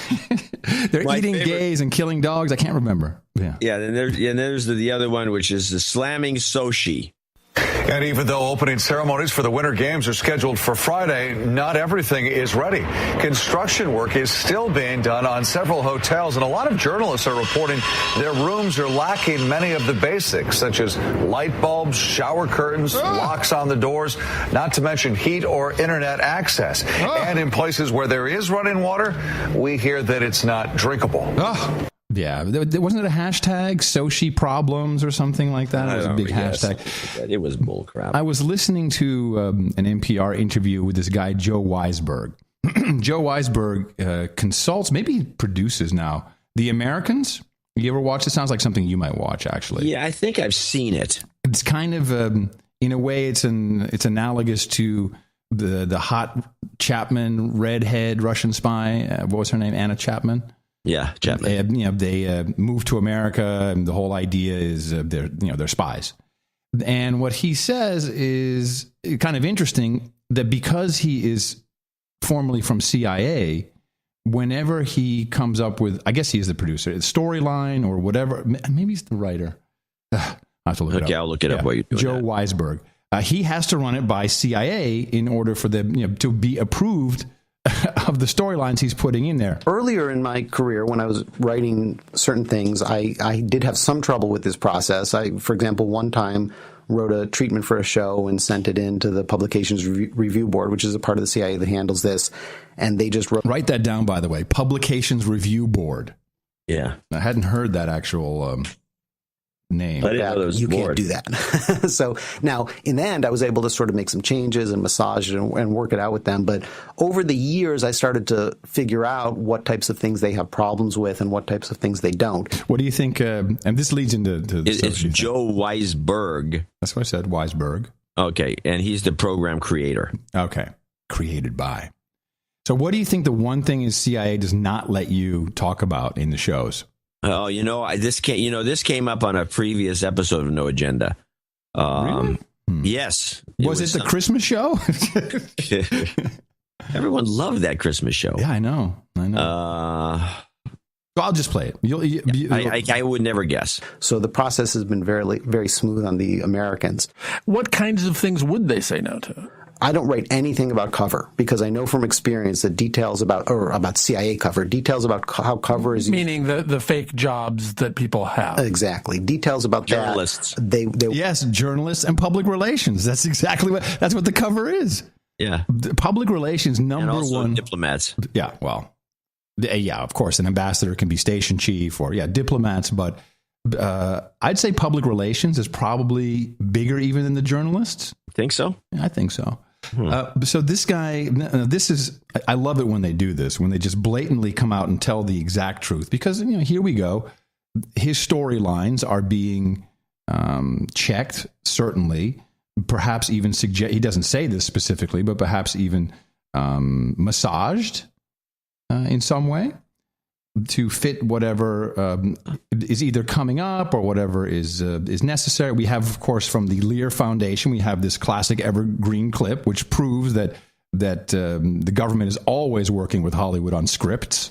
So in the course of our work, this is in the 2 years, 11 to 13, 335 storylines that we worked on have been aired. We've worked with 35 networks in the past 4 years, 91 different television shows. And you wonder if The Americans was one of them when you listen to this funny little banter, but it's not so funny when it's actually the truth. You're starting your new season after the Winter Olympics in Russia. Is that going to be good for you as people are thinking about Russia and thinking about this newly belligerent, Putin-esque, kind of pseudo-Soviet Russia? Well, the moment it struck me that I realized that was all coinciding, I thought it was pretty great, and we're going to have some commercials on during the Olympics, and I thought, it's all coming together nicely. It's all Putin is helping you. It's all part of a cross-promotional marketing plan. I wonder all the time what Putin would think of the show. I can't figure out the answer to that. Coincidence? I think not. Yeah, it just came together like that. Isn't that fantastic? Yeah, timing was unbelievable. Cross-marketing campaign. Yes. The Americans. Yeah, it's on FX. That's right. I have one more clip from that interview. Philip and Elizabeth Jennings are two KGB spies. Are they KGB or the FSB? There's no KGB anymore. It's set in the 80s.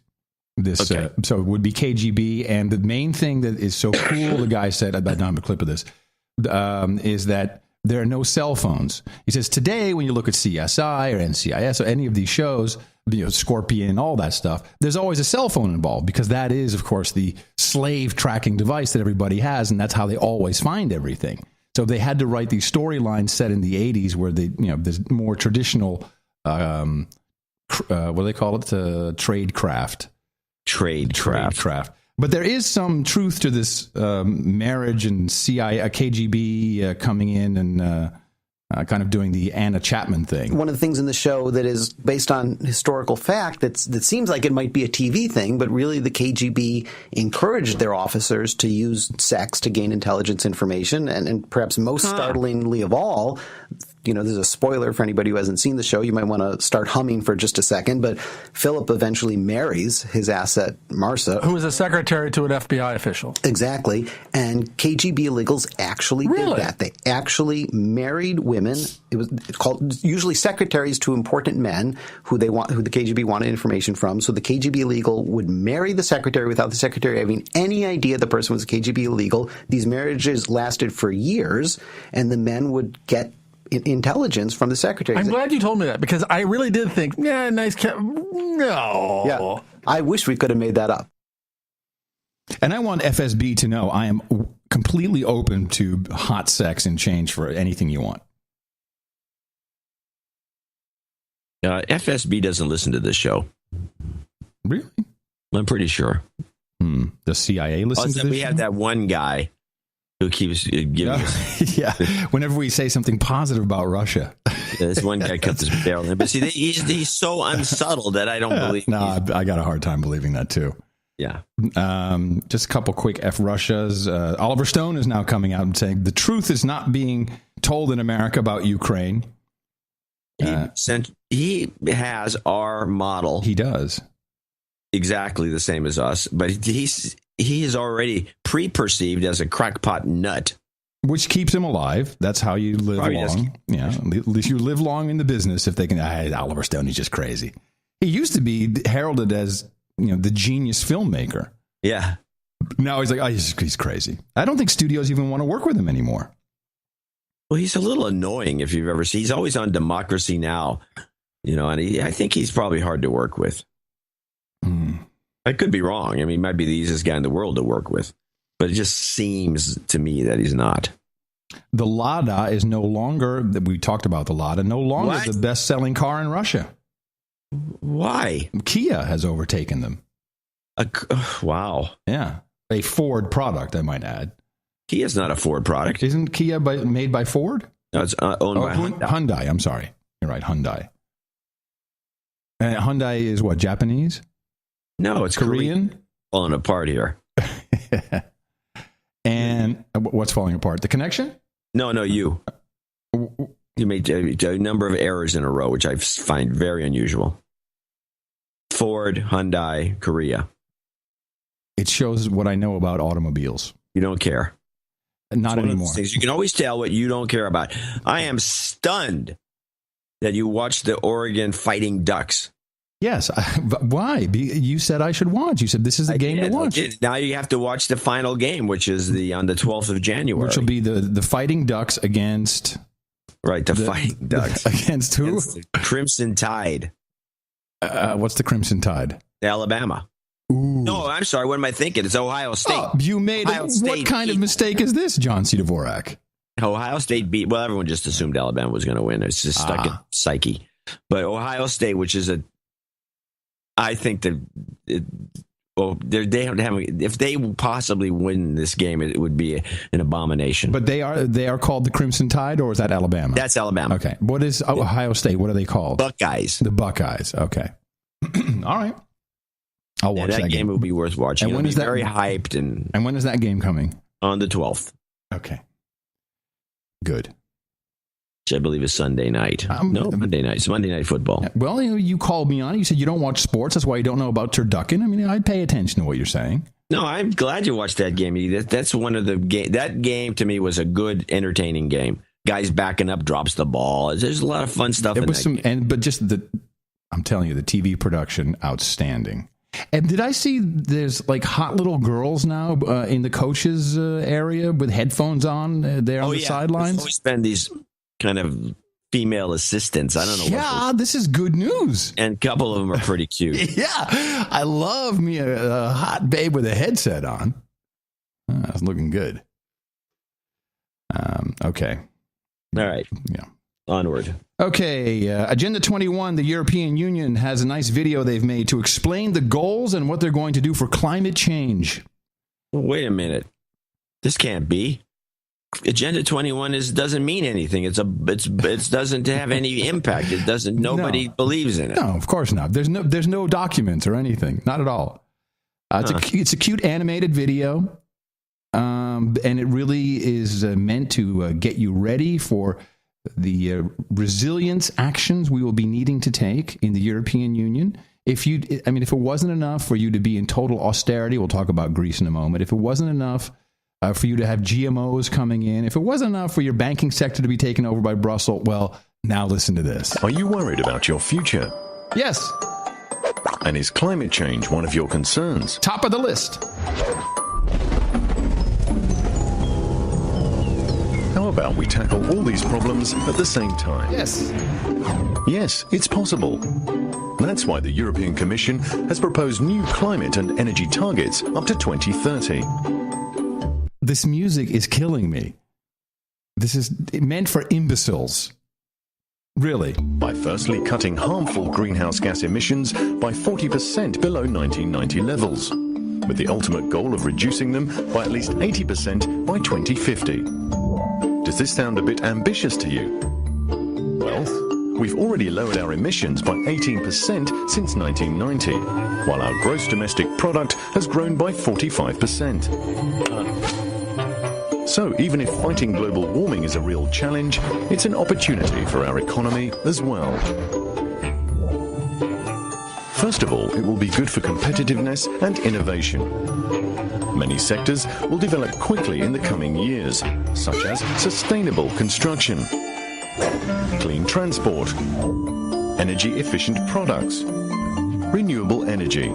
This is such a scam of such huge proportions.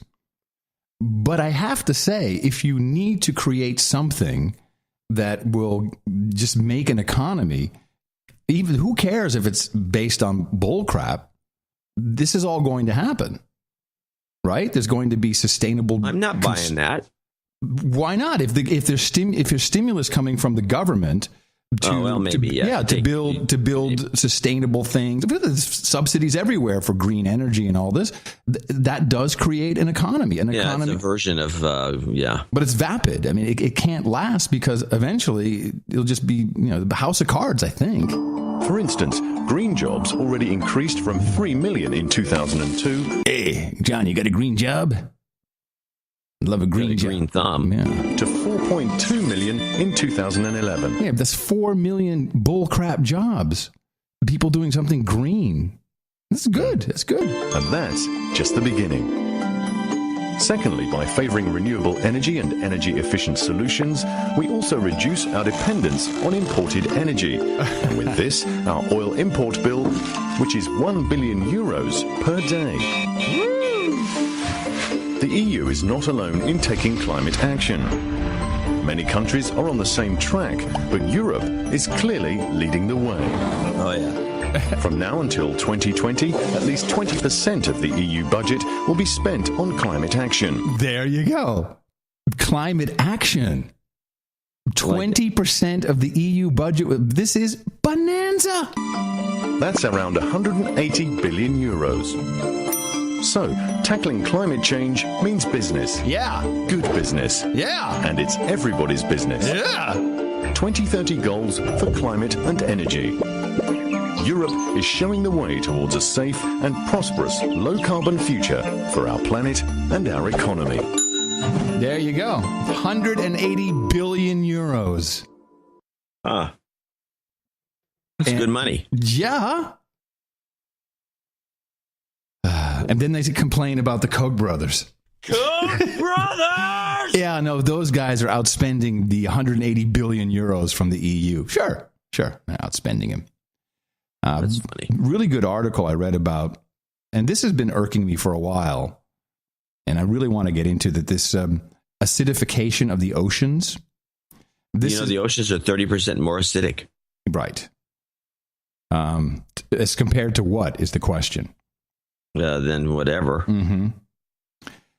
All of this data, the NOAA, National Oceanic and Atmospheric Administration, apparently their chart, which they show this acidification, which means that carbon dioxide is not able to get out past the greenhouse gas blanket, and therefore is going into the ocean and causes acidification of the ocean. Making carbonated water. Interesting. Why don't they just say carbonated? Why do they say acidified? Well, carbonated water is acidified. But it sounds so much like acid, like battery acid, or yeah, it does. Yeah, but it's not. But what it is Coca-Cola. Good. Well, this is good. Diet Coke. The charts they use only start in 1988. And this is just another version of data falsification. And they do have data from at least 100 years earlier than that. But they're not showing that because then the hockey stick doesn't work so well. So I'm looking into finding more ways to debunk this acidification bull crap. I don't understand why all the algae, which there's tons of in the ocean, and all the other plants don't suck up all that CO2. That's never been explained to me. Yeah, I really don't. I really don't know. And then we have these huge algae blooms, which seems to me to really require a lot of CO2, and they'd suck it all up. I don't get it. Well, according to the head of... And what do they mean by acidification? Total acid or pH? I'm going to read the relevant paragraph. According to Jane Lubchenco, head of the National Oceanic and Atmospheric Administration, it is, quote, climate change's equally evil twin, unquote, because of the disastrous consequences it may have for everything from the navigational systems of spawning salmon to the health of coral reefs. Ocean acidification is said to be caused when excess atmospheric carbon dioxide is absorbed by the sea, reducing its pH levels to make it more acidic. Bitch, look it up. It's science. There you go. Well, I'm on kind of a mission now because this is being thrown in my face more often now. Because I see it too, and it's annoying that we don't understand. I don't understand science. I'm trying to. Well, that's why you'd be better off looking into it because you'll find out. Yeah, exactly. Non-science stuff. Meanwhile, big show. This is interesting. What? Lubchenco went to St. Mary's Academy, a Catholic girls' school, studying Ford Independent Studies scholar at Colorado College. Got a BA in biology. Colorado College, which Jay's friend attended. Is that the weed school? I've never no Colorado College. If you actually start looking at it, it's a feeder school. For CIA, government diplomats. It's a feeder school. It's like Berkeley is secretly. So this is questionable right off the bat. She did go to graduate school at University of Washington, which helps a little. She got an MS in zoology, then moved to Cambridge, where she completed her PhD in 75 Marina College at Harvard. Once you get on the track, you can go to when was she waltz into these schools? When was she nominated? When was she brought into NOAA? Do you get nominated for that? Or you just get hired? NOAA do you have to go through some kind of thing? I don't think so. I think you just get hired. Wow, another gig I'll never get. No, you won't get the voiceover either. Instead, there'd be a guy who says chef. Let's see. It wasn't even that. Yeah. Well, she's interesting. I'll look into her. This is what I love doing. This, by the way, I do live for this kind of thing.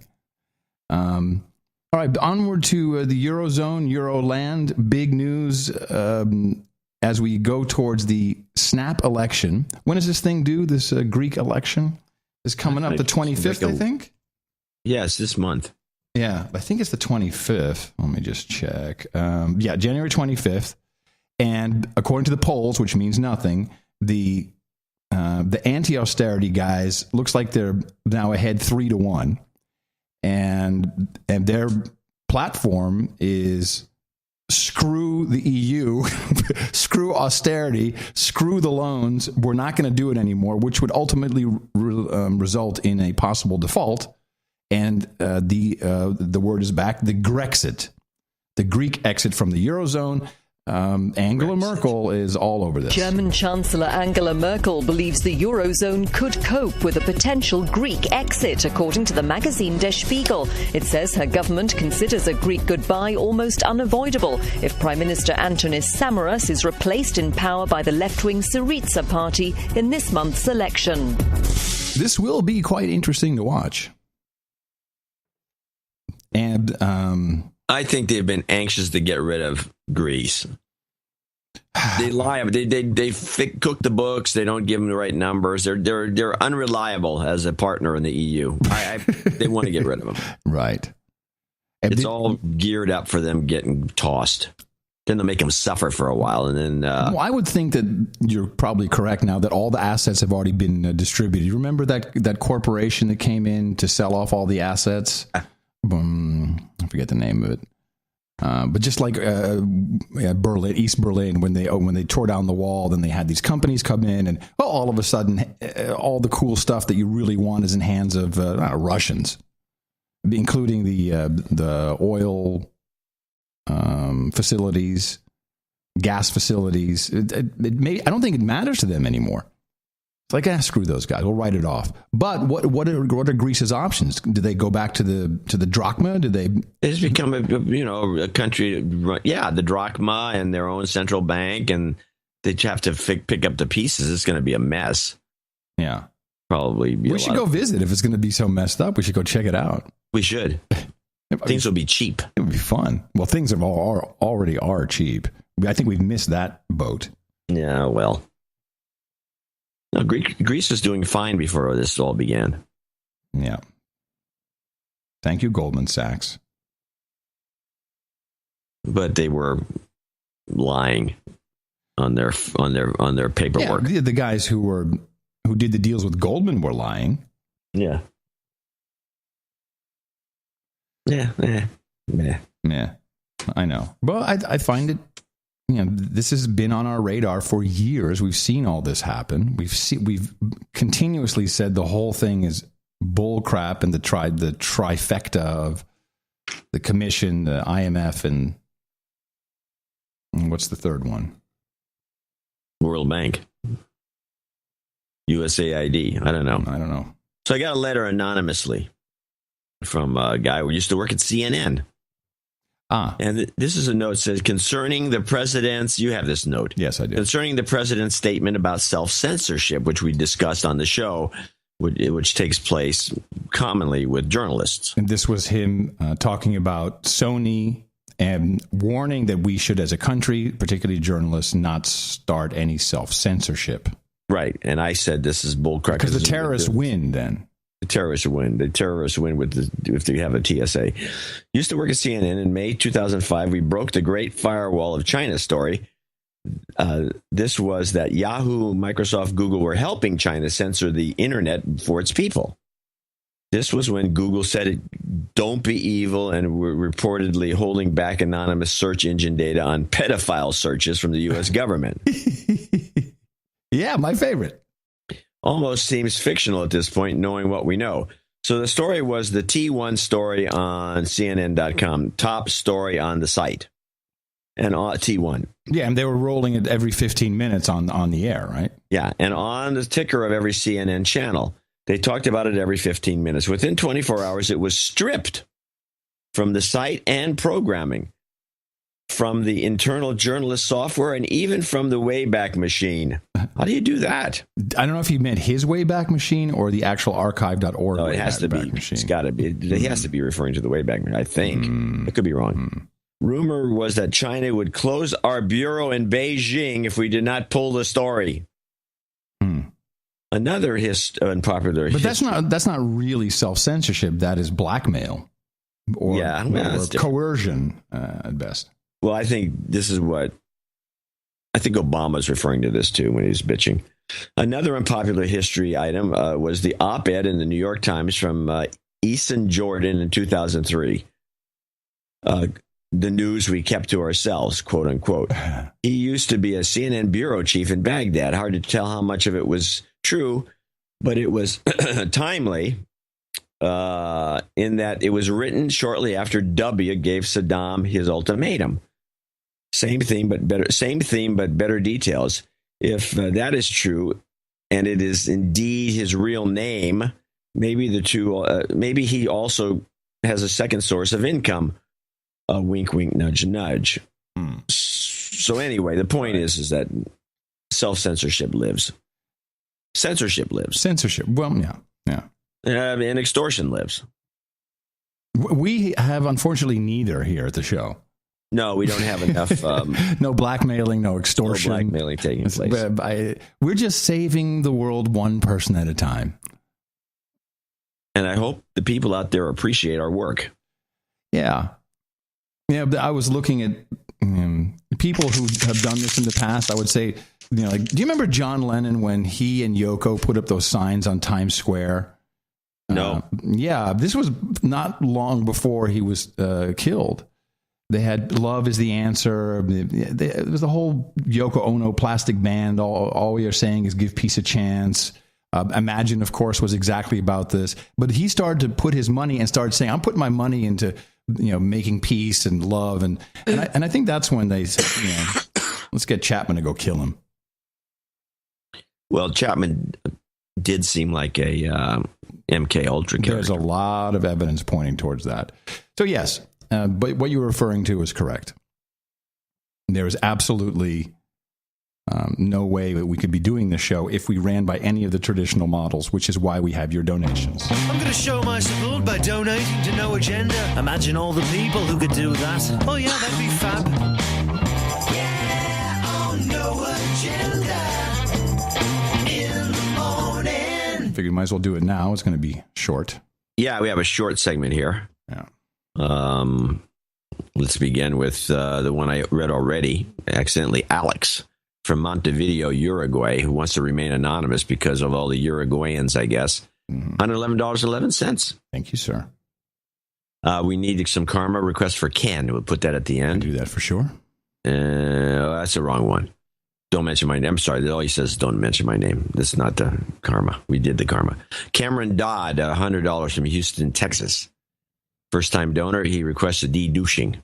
We'll put a de-douching at the end for sure. Austin Voss in Calgary, Alberta, $100. LGY.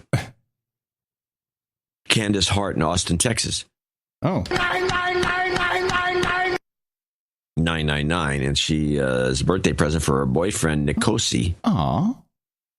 His birthday was January 2nd. I'm sorry for being late. I would love to send him some job karma. We'll put that at the end, just before the birthday thing. And a one time at band camp. Well, I'll do the band camp. When a girl is asking for band camp for her man, I mean, come on. Yeah, definitely. And that's so amazing. Okay, good. We'll do that. Marco Strauss in Ithaca, New York. He's got $500.07 total, $96.69 on this one. He says the worst year forever. We need some karma. He lost a girlfriend. He still loves. He's a country song, man. This guy lost my dog, lost my girlfriend, lost my job. Hey, I'd say things are looking up, man. Good start for the new year. Who needs all that? Dame Beth Borazan in Tucson, Arizona, 8888. Adam, why would the Wall Street Journal run a story about Air Asia flying an unapproved route if not to offer an explanation for the apparent boo-boo? Yeah, this is now all of a sudden some story that seems to be important, but it's not. It's not like an approved route. All of that was approved. The flight plan, everything was filed. It's just the government doesn't want them to fly that often, but it doesn't mean that has any bearing on the accident at all. And by the way, this plane came apart on the way down. Nicholas Oman in Thief River Falls, Minnesota, 7777. Lauren Smith in Blyton, Lincolnshire, UK, 75. Got a birthday in there. His daughter. Dave Carey, 6969 in Clermont, Florida. Michael Gonsalves in London, 6969. Not a birthday in there. Jared Wolf in Appleton, New York, 6622. Tabitha Binkley in Eagle, Colorado, 5555. Steve Bottoms in Reno, Nevada, 51. Oh, we do have a douchebag call out from Tabitha. And Steve will become a knight. Yeah, let's do Tabitha's.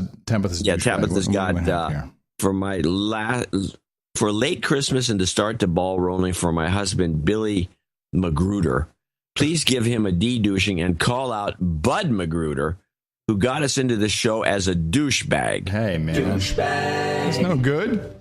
We'll put the de-douching falls at the end. Yeah. I do along with the karma. Yeah.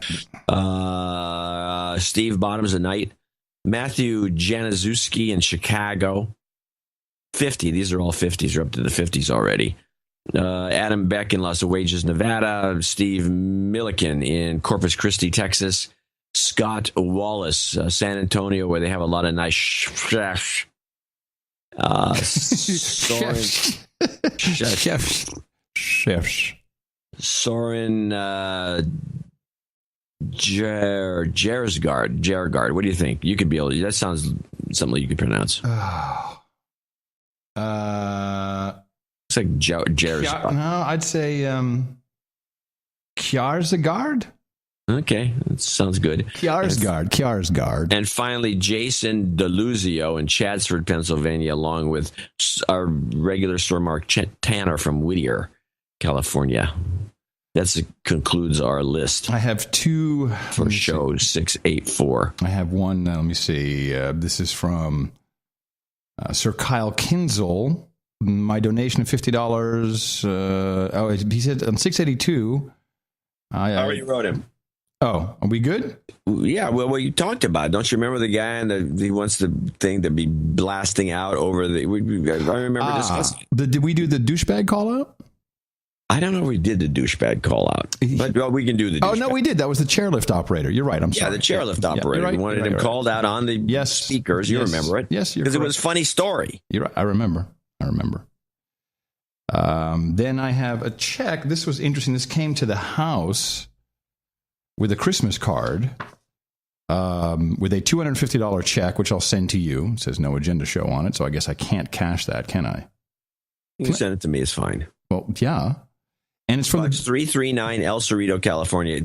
Make it No Agenda Show, Box 339 El Cerrito, California is where checks go. And this is from the Big Ass Blonde. Do you remember her? I think she's making a pass at you. Well, I hope so. She is currently living on an island in the Pacific. What? Yes. I'm not allowed to say what island. How did she get your address? Oh, well, we met her at the meetup before we did the Hot Pockets tour. Because she's from San Antonio, she came up and, do you remember? She's an insider, man. I vaguely remember. Yeah. And she's Big Ass Blonde is exactly what she is. Fantastic. And she invites us to come to her island. Okay, what island is this? I'm not allowed to say. Oh, okay, well, you can tell me later. I will most definitely tell you later. Does she own a whole island? No. Or she has a place on an island? Yes. Okay. Let's just say she's stationed on an island. Does that help? Oh. Yeah. Guam. Yeah. No. No. You don't remember the whole story about the Big Ass Blonde. Anyway, I will put her as a associate executive producer for today's show. Okay. And this check came. I get it's been going. It's actually sent it to our old address, and it got forwarded. So I'm glad we got it. Thank you, everybody. Even though it's a short list, and we do have a show coming up on Thursday, of course, more deconstruction, more, proper journalism is what we'll try to do. Proper journalism. We're really trying hard. Dvorak.org/NA. Oh my God, that is amazing! Oh, and this one time at band camp, I stuck a flute in my pussy. Jobs, jobs, jobs, and jobs. Let's vote for jobs. You've got karma. And her head is gone. Yay!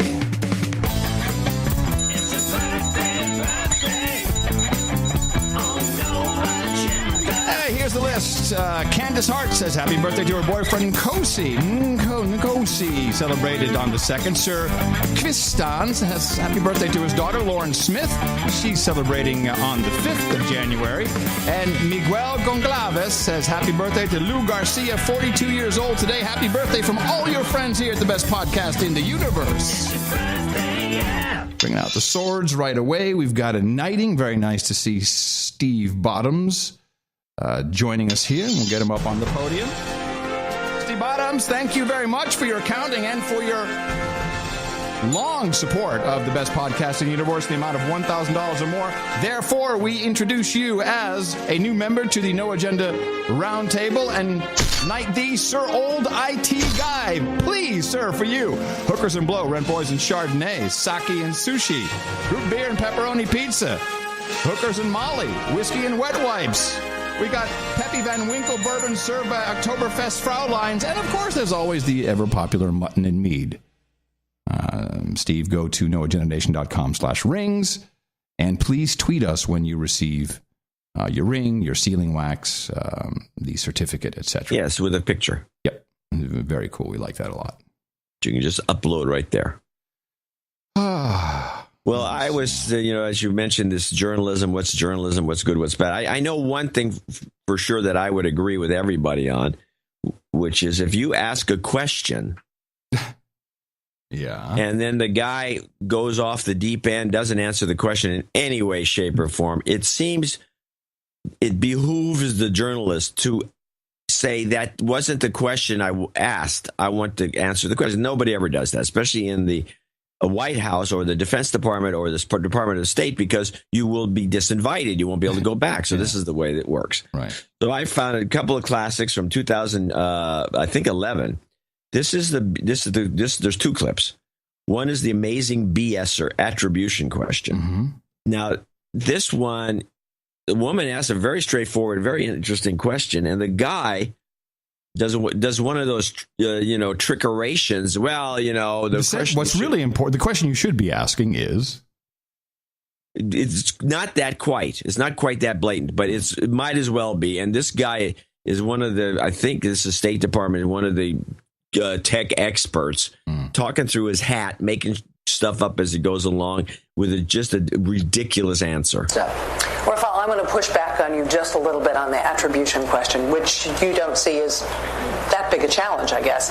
If I bought a laptop with cash and I created malware and I stripped all the identifiers out of it, and I then traveled to a foreign city and I went into an internet cafe with unsecure Wi-Fi and I launched my malware, and I then erased my disk, and I dumped that computer in a dumpster. That malware in that one computer could be enough to bring down the critical infrastructure of a city. Could you track me down? Could you find me? So let me answer your question by actually tying into something that the general was talking about. I think we forget that times of conflict are generally a great catalyst for technological and organizational advancement. We saw the emergence of the concepts of air-land battle, for example, coming out of World War I, developing through World War II, through the Cold War era. We had Teflon as a consequence of the space age.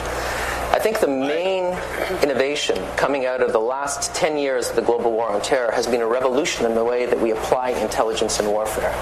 Lieutenant General Michael Flynn, currently the head of the DIA, but previously Director for Intelligence with JSOC in Afghanistan and Iraq, said, and I think quite presciently, in the 21st century, in the cyber era, intelligence and information are maneuver and fire.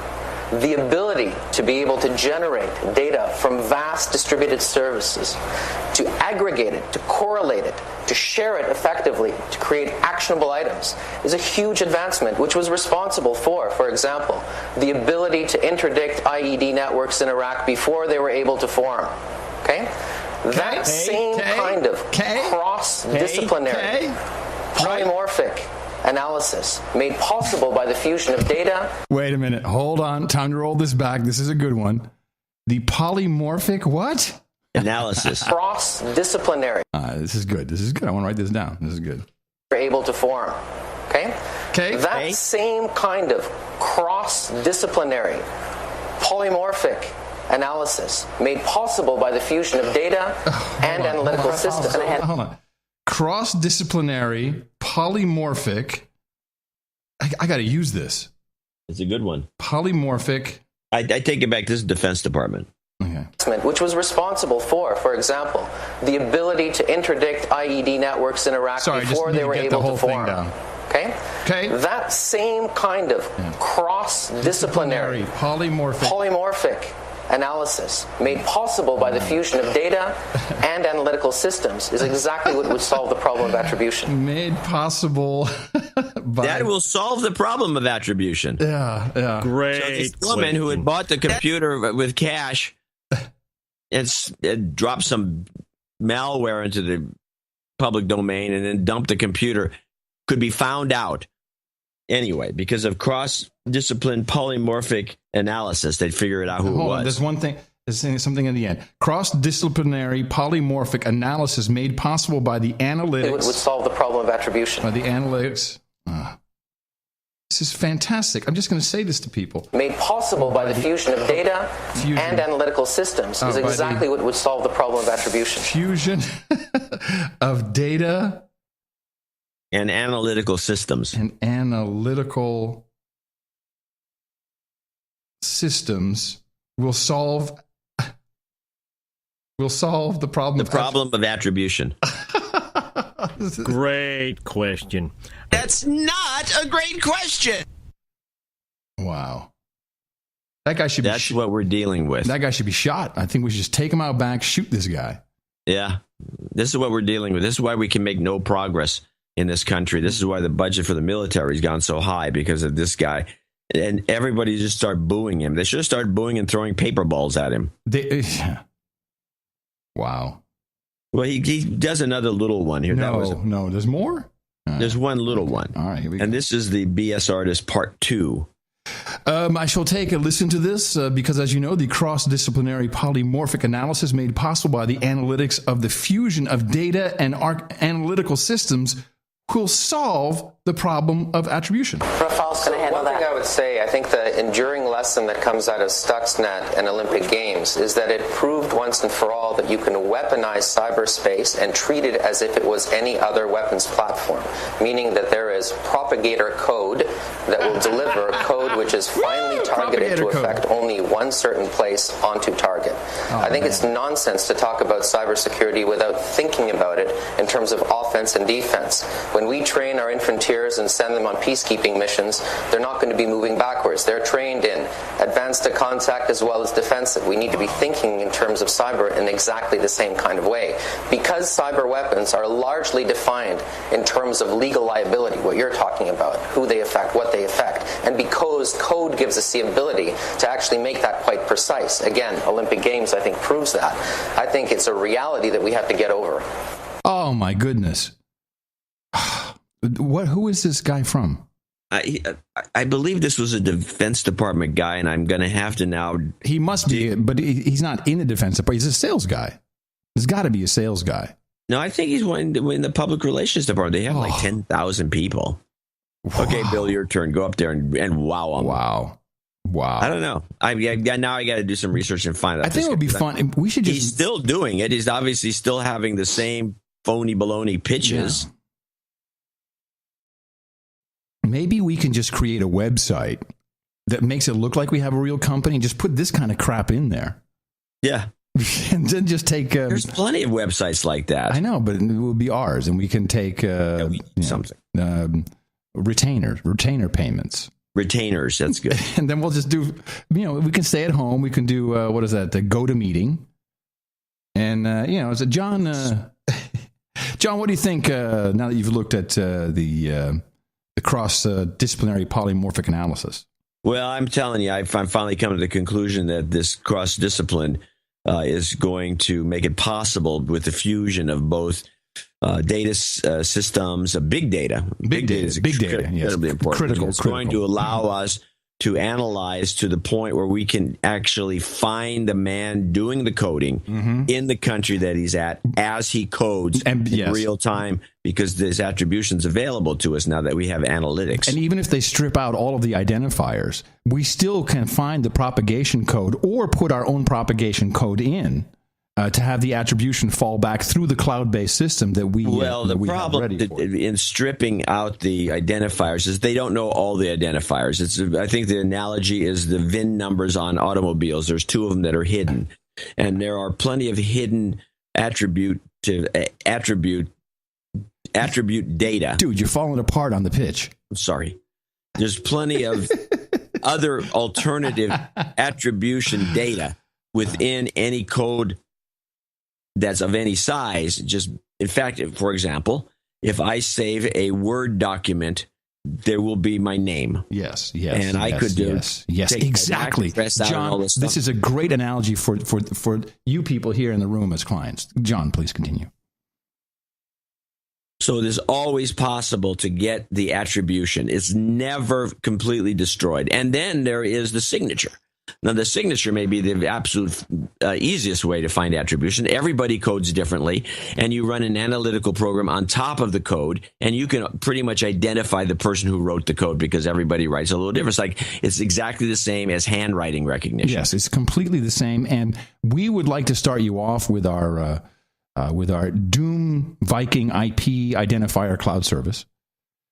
Which runs $50,000. It's reasonable, too. It's only $15,000 a month. $15,000 a month. Plus $500 a seat. And we have a setup fee, obviously, but that's right. But our team, I'll be there for I will personally be on site with the team, integrating, doing the meetings. Of course, we have our handoff, and then we have our people who will continue. We do need an office on site because we do not want a Sony thing here. You know what I'm saying? I mean, come on, Sony. One word for you people. Sony. And Regan. Is it Regan? I've actually got the official pronunciation. Regan. Regan. I think we could probably work on a pitch and probably have one down if we had just a matter of days. If we had some PowerPoint. If we had some PowerPoint. And some PowerPoints. Yeah. Click. Yeah. 5 slides. More than that as you push it. And then we'll show, as our credentials, we'll show all of our challenge coins.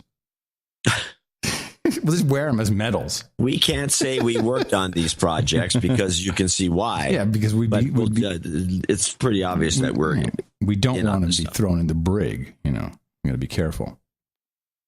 We could do it. Yeah, and we could do it. It's a backup. Hey, I just want to talk briefly because I had the same response you did about this picture that starts showing up of supposedly at the Pakistan school massacre. There was a picture that was used as one of the faces of the kids who was killed, who was one of the Sandy Hook kids. And I saw that photo. I'm like, Photoshop. To me, immediately. I didn't buy it at all. However, the thing that's interesting is that this is now showing, the BBC is showing footage with the same pictures in it. And there's some website, what is it, A World at School, which I think is a USAID-sponsored thing. Well, there you have it. World at School, what we do. And they're using the picture on their website. It's a kind of a, what is it, like a composite of a whole bunch of dead kids. Yeah, code. What do you think? I mean, I have a hard time believing that the picture wasn't photoshopped in. It's kind of hard to even prove one way or the other, I guess. Well, they had that wall. They showed a picture with the kid on the wall. Yeah, that's the one the BBC was using. That would take all of the effort of printing the picture of the kid onto a piece of paper and gluing it onto the wall. That's a lot of work. Mm-hmm. And then having the BBC person come in afterwards and then putting another poster over it so it covers up a little bit. No, there's no way. This is bullcrap. This just reeks of bullcrap. But all the sites, your usual suspects are all over it. And this is to me, it's real. This is to me is the marginalization of alternative. Yes, this is exactly what you wrote in the newsletter. It's exactly what it is. Yeah, it's to put everybody in the same pot. Oh, these guys are nuts. And I'll take it one step further. I believe these things are introduced specifically for that reason. And look at where it's coming from. Yeah, right. These sources. Exactly. Yeah, if people want to look at see who the sources are, you go and do a search on that picture. Yeah. And then look for the recent posts, and you'll see this, the Free Republic, Prison Planet, 2 or 3 of these other guys that are always, all in with any anti-government propaganda. Mm-hmm. What it really does is marginalize all the alternative sources of information that might be very accurate. And that is the mission. Yeah, that's the mission. They're probably fronts. One more. That are just stooges. You have to make up your mind. What are they? Are they doing it on purpose? Are they doing it just to sell seeds? What are they doing it for? They do it unquestionably. They don't even really suggest it's a hoax. To me, it's been done. It's being done to discredit all alternative forms of media. And I've received this email and links about this over and over and over again. Please, people, think for a second here. It's really I'm always disappointed when No Agenda listeners who, at least with any standing, in other words, they've listened to the show more than 2 shows, send stuff like that in. Yeah. On one of the sites, they also had the story, which I don't have a clip, or there's no clip, but one of these sites, it was, I think it was Liberty something. Anyway, they had another story of the mom who turned in the kid, and this is in Snopes. This doesn't take a genius to figure out this is bullcrap. The mom who turned in Texas again, I think. Mom turned in her kid for masturbating under a new Texas law against self-rape. Wait a minute. What law is this? Yeah, well, that's the point. There is no law. It's bullcrap. But they play it straight. Let's see if you can find it. Oh, that shouldn't be too hard. Self-rape. Yeah. Christians warning. You find it on the net, not on Snopes. Right. Snopes has it. Okay. Yeah. Christians warned. Christians are also Queerty.com. Christians are warned against self-rape. Mom call. Here it is. The YouTube. It's a YouTube video too. Oh yeah. Mom calls 9/11 on own son. Boy charged with new self-rape law. Self-rape on Change.org. Yeah, that's everyone masturbates. Somebody's Change.org. Really? Did they fall for this? Yeah. No, that's pretty sad. Hold on a second. Let me find this. Oh, there's Arizona. It was Arizona's self-rape law. If you type in the search idea, just self. Yeah, I got it. This is the video that goes with this. Let's see what the video says. This is the video. It's 58 seconds, so that should be good. Perfect. Yeah, or is this an ad? No. Oh, hold on. What happened? Oh, man, what happened here? I know it's not playing. I hear something. Yeah, no, you don't hear it right. Hold on. What the hell happened there? Oh, I'm sorry. It's playing through the speaker. It's not. Okay, everything's frozen. You can't do anything on that Mac. It's not. I don't know. It's not funny. You want to stop the tape? No. I just want to get this going. Just take a second. Okay, here's an interesting one. This is actually on PubMed. I have it if you want to take a second here. Yeah, I want to hear that. Okay. It was playing through the regular speaker. It's my fault. Okay. But now something's happening with the mouse. It's getting stuck. I don't understand why. Probably something's loading on your machine. No. A Phoenix boy is behind bars tonight, turned in by his own mother. Stay tuned. Oh, what is this crap? Is this like Change.org's own news report or something? This is lame. A 15-year-old boy has been jailed without bail after his mother called 911 when she found him in his room watching porn and masturbating. 911, what's your emergency? That's bull. My son's watching porn and masturbating. Please send help now. That's bull. Phoenix That's not police real. were quick to respond, arresting the 15-year-old. Now the teenager is being charged by prosecutors under a new controversial Arizona state law called It's completely fabricated. Follow this story. This is bullshit. I think it's alarming. Yes. That they would fabricate the 911 call. Well, it's poorly done. Let's put it that way. Well. Oh, man, I'm worried about this. I just hope we get to the end of the show. All right. I'll close that out. Who knows what's going on? Back to that NPR interview with the president.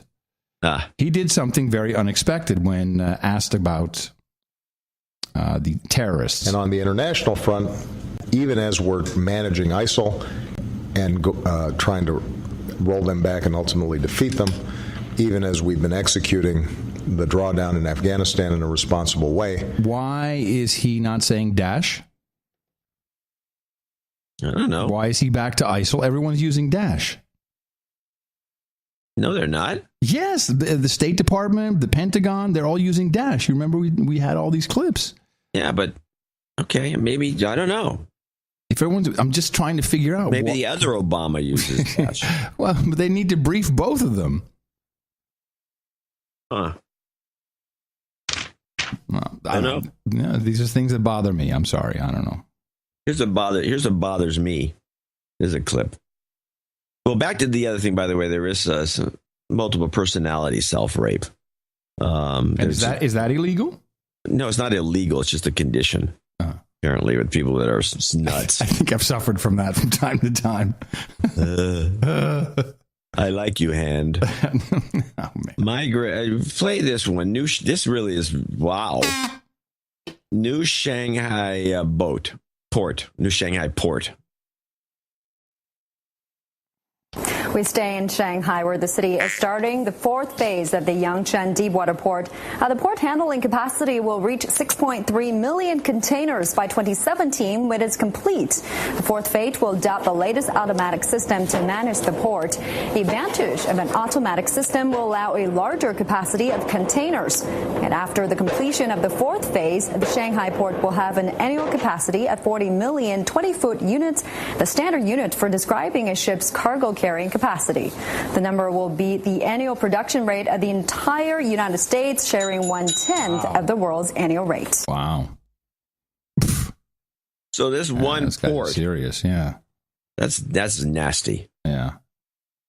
These guys are serious about destroying us. Does this fit in that Russia is going to build a new high-speed railway between Moscow and Beijing? I don't know. Probably. Everything seems to be connected. We know about the high-speed rail running the south route. Yes, all the way into Europe. Yeah, they can't get that crap out of China, and the country's not even at full employment. Where's Shanghai? Shanghai is up and on the coast, more or less. But in relation to Beijing, where's Shanghai? It's on the. I think it's on the same parallel. Let me just take a look at the map. Because this railroad they're talking about, which I guess would be part of the new Silk Road, pretty. The manufacturing centers of China are not in Beijing. No, but we know that it's always it'd be great for everyone who lives in Beijing, but we know it's bullcrap. It's all about the goods that they can ship. Let me see. Shanghai is there. It's a very short ride, by the way. Very short airplane ride from Vancouver. Really? Yeah. I would recommend people, if you live in Vancouver, I'd just go to Shanghai for the weekend. Really? Yeah. This is interesting. How do you, let me see. From Vancouver? Oh, I see. Yeah, of course. I've taken that route. It's a very short ride. I mean, it's not shorter, but it's shorter than going to London. It's like, I think it's 6-7 hours from Vancouver, 6 maybe. Huh. Okay. We had a Twitter conversation. I say you had a Twitter conversation. I was along for the ride, and whenever I said something, no one responded. So I guess I'm blocked. With Mark Cuban. Oh, yeah. This was interesting. Mark Cuban has been out and about saying the way to, what was he saying? The big crisis is the student loans, and if you want to fix the economy, limit the amount of basically free money the government is handing out to students so that more money can go into the economy. I think that's kind of what he said. And then there was this conversation about the endowments and how much money these universities really have, which is just hundreds of millions of dollars. Billions. Not hundreds, but billions. I think Harvard is $30 billion plus. Billions of dollars. And although I'm not sure if Cuban's thesis is correct, that it will change anything, I dug up this quick backgrounder on what has happened since the government is now securing these loans for students. We now have the federal government has a monopoly over direct student loans. They used to have loans that private banks and lenders would put out and would be guaranteed by the federal government. Starting in July 2010, thanks to language that was in the Health Care and Education Reconciliation Act, which was part of the Obamacare law, the federal government only loans the money directly to students. So that $806 billion are loans that the federal government has made for students to go to school. That's money owed to the U.S. Treasury. 800 billion? Yeah. Wow. Well, they'll get it back. Unless of course, you volunteer for service. The slaves who can't never own a home or do anything they're supposed to do. Right. We had a guy who's about 30 years old. He was working at Mevio as one of the operators of the TriCaster and some other stuff. What's his name? Yeah, that guy. Yeah. And I said, so where do you live? Somehow in the conversation, he says this guy's like 30, late 20s at least. He's he's bitching about something. He's bitching about his roommates, plural. There's 3 or 4 guys living in this small place. And he's moaning about it. I said, why don't you just get your own place? He says, I can't afford it. I said, why? He says, student loans. Apparently, all the money he made at Mevio had to go to pay off his loans. Yeah. And he just didn't have any money. And he says, I don't know when I'm ever going to pay it off. Well, this is like all the kids in L.A. who are Christina's friends. None of them want to be on a real payroll job. They want to do all kinds of gigs, I guess you'd call it. Because the minute they get on some kind of payroll, they show up. That's when the government comes in to take the money back. Yeah. So they just want little gigs, freelance type stuff, goofing around. My advice to these kids: you're down in LA. There's a lot of opportunities down there for what I'm going to describe. Okay. Get a fake social security number and false ID with a different name. You can get the social security number for some dead guy. Okay. Whatever the case is. Start using that, and then you can make some money. And then what's the worst that can happen? You get busted for false identity. And what is that going to amount to? I don't know. That can't be good. I think it might be bad. Well, at some point you can flip it. You go, I'm going to be myself again and ditch all the other characters. No, the obvious, multiple people. The obvious out is go into government service. That's how they, if you do, 5 years, then 30% of your loan goes away. If you do it for 10 years, 50% of your loan goes away. Work for the government for the rest of your life. Well. Just in a bad gig. Yeah. Yes, that would be correct. Exactly right. Except you have to work with douchebag managers. Like the government worker, the classic bad manager is in the government. This is pretty much a known fact. What is coming up this week, John? What do we got to be looking for? When does everyone get back in session? Is that coming up? Because I'm so tired of nothing going on. I mean, I need some legislation to read. I need some documents. I know. It's been terrible. And I think as the show is suffering. Let's see. Well, I wouldn't say that. Well, okay. It's not really suffering. Legislative. We always have good stuff. Legislature. I know in Austin they get back the legislature is coming back this coming week. I met a lobbyist the other day. I think they're coming back just in time to switch over to the new guys. Yeah. Oh, yeah. There's a lot of stuff that has to be done. It's got to be this month some point, maybe in the next few weeks. Well, what will be happening, this was kind of funny to see. We have new committees and new people running it. We talked about that douchebag from Texas who, what's his name? Hurd. Did you ever look into him? Will Hurd? No. I've been meaning to. Congressman Devin Nunes, I presume that's how you pronounce it. Nunes, Nunes, who is from California, Republican. He will be the incoming chairman of the Intelligence Committee. And he announced that Jeff Shockey will be the new staff director of the committee. Shockey is a lobbyist for Academy. What? Yeah. Wow. Yeah, his firm Not a huge one, but it's When are these guys going to? When is the public? I thought that was going to just illegal. get these guys out. Yeah, probably. I don't know. His firm earned $80,000 in 2014. That's not much. No, it's a small time, but still, he's going to be staff director of the Intelligence Committee. I guarantee you that the money number will go up. Yeah. He also I don't know if he represents or must be represented. General Dynamics. Oh, of course, our favorite, Koch Industries. Koch brothers! Northrop Grumman. What's his first name? His name is Jeff Shockey, Shockey. Also, there was no Matt and Marie show. There were no briefings. Everyone just effed off, and left us hanging. U.S. lobbyist and congressional staffer. Almost his entire career has been spent either working for Jerry Lewis, representative, or the former Representative Bill Lowry's lobbying firm, Copeland, Lowry, Yakaz, Denton, and White. He's in the middle of a federal investigation. Well, that doesn't sound right. Perfect time to bring a guy in. Wow. Allegations of corruption. Wow. Well, there you go. It's the Republicans' turn. Shadow Puppet Theater. Don't think they're any better than the Democrats. It's just as shitty. Yep. So the elite news, real news. Harry, what's his face? Reid? Harry Reid? Yeah, he had a pretty bad accident. No, I didn't know that. Yeah, his face, facial bones broken. I missed this. Okay, so here's the excuse du jour. Harry Reid accident. Hold on. Well, you can read it. I can share it with... yeah, you talk.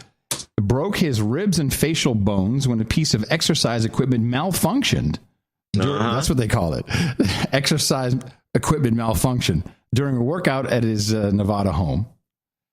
From what I understand, it was one of those rubber bands, and the rubber band snapped, and then he fell, and then something fell on top of him, but he broke his face.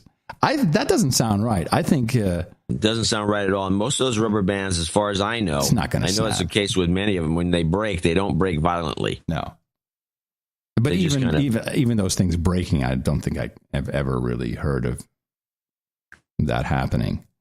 Do you think there's a number of ribs and bones? Is this maybe just a message? This is definitely a message. Wow. Huh. I don't know. But he's outgoing. He's getting outgoing head, but he's still going to be in office. Oh yeah, of course. Yeah. Let's see what else. Oh yeah, the also just trying to get some analysis on. You can't go to a website and look at anything before some damn video starts playing. Oh yeah, well you got to use Ghostery or one of those blockers. Yeah. That's interesting that Harry Reid got beat up. The first thing I thought was... Sounds like a beatdown, too, because all the face and the rib. Get a couple of rib shots with a baseball bat and then punch with the brass knuckles. No kneecap, huh? But next. He is in Nevada, after all. I think someone roughed him up. Yeah, that's what I think. It could be from some Nevada politics, though. Nevada. Could be local. This... International Criminal Court is back in the news again with... he also got bruising around the eyes. Just exercise equipment, everybody. Dislocated his shoulder. No, wait a minute. I'm sorry. This is in 2011. What? He also suffered major injuries while slipping and falling in the rain while running outside his Washington abode, resulting in a dislocated shoulder and a bruise around his left eye. Oh, this guy's a magnet for something. Wow. That's cool. Well, politics getting hard and heavy. Yeah, I guess so. The Palestinian Authority, Mahmoud Abbas, signed the Rome Statute, which means the Palestinian Authority now is a member of the International Criminal Court. And that will be their idea with this, of course, is to take Israeli officials to International Criminal Court. This thing is and let us reiterate, no one has ever been convicted in International Criminal Court. I think there's not a single case. It's just a threat. One of these days. Yeah. One of these days.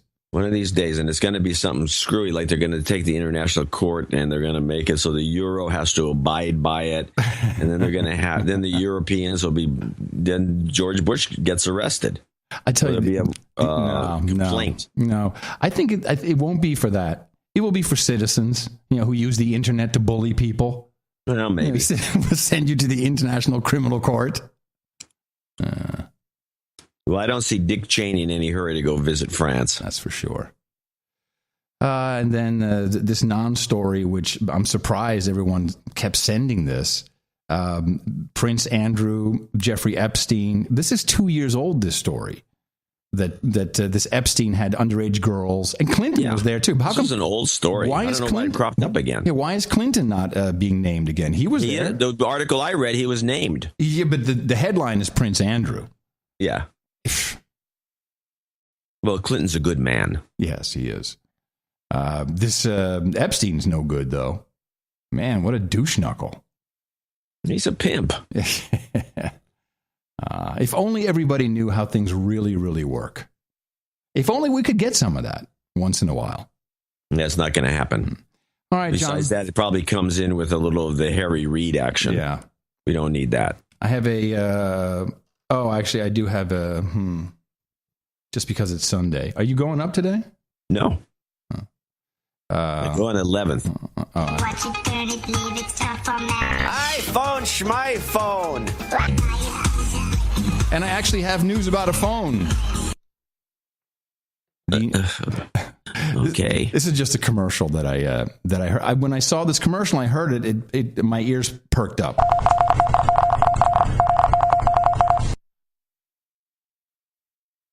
That is part of the new commercial, a tease for the brand new Asus phone. Now, of course, what did it say?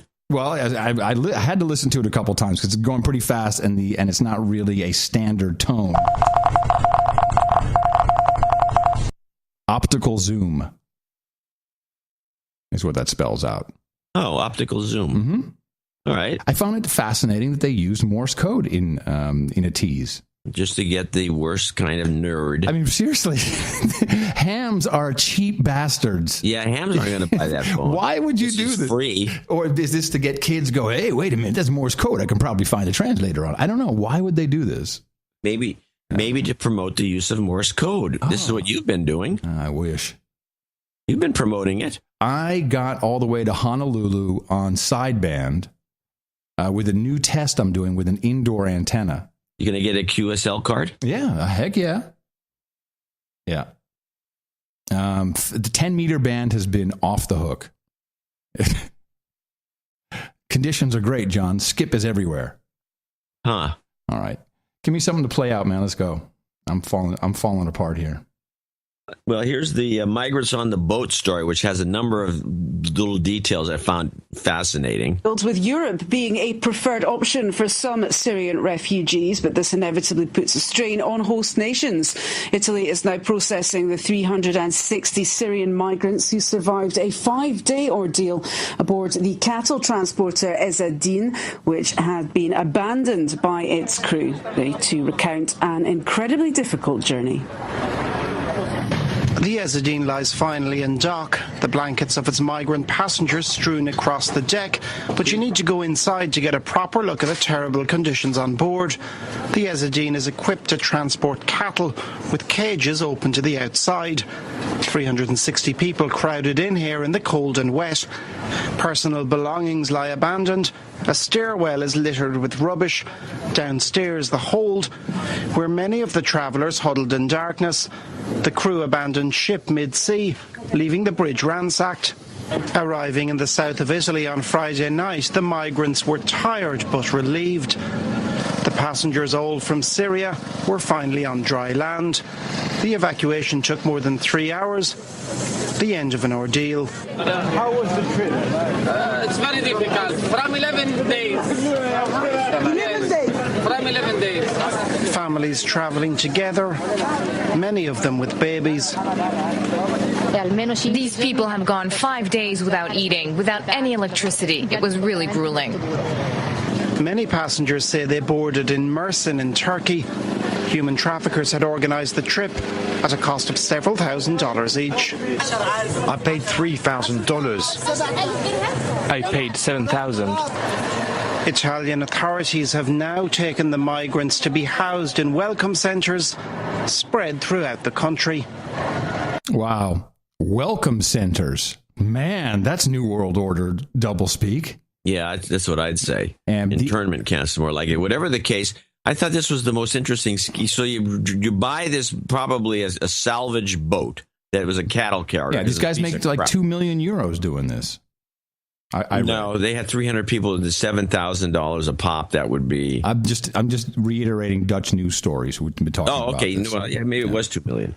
Whatever the case, they buy an old piece of crap, which is a cattle carrier, and load all these people in for between $3,000 and $7,000 a head, and then they all get in, and then they start shipping them across the ocean water. It's a big boat. It's not like a bunch of one of these junkers, a little ferry or anything. I guess it's seaworthy. And then they abandon ship and set the course. I guess another boat pulled up alongside, and they all bailed out. They stole what they wanted to from the, and then they jump on the little other boat, and off they go. And the boat's now adrift in the middle of the Mediterranean. Actually, I heard that it was not adrift. They had it on some form of autopilot, and it was steering towards the Italian coast. Well, with no pilot, nobody on it. It was. Right. I would still call that adrift, but yeah, that makes sense. Yeah. And so then they, I guess the Italians got wind of what was going on and got somebody on board to stop the damn thing. It was coming close toward the I guess reefs or something or whatever, some rocks. And I mean, this is a story in Italy, because Willow talks about this all the time whenever we email, especially Lampedusa. And people have no idea. The Netherlands is turning people away. And Italy, I have to say, they just, okay, well, we can't let these people just die, so they keep bringing them in. The Italians need immigration big time.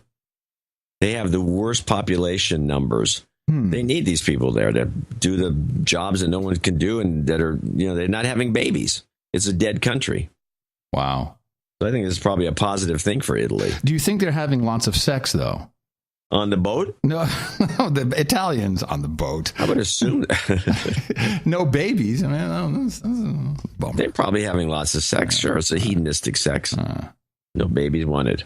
Yeah, this is, and these people are from Syria. I think there's some. Mostly Syria. Also coming from Libya still, or only Syria? Must be honest. No, they portrayed it as Syria, but then it was taking place. This whole scam was being done in Turkey, so Turkey's somehow behind it.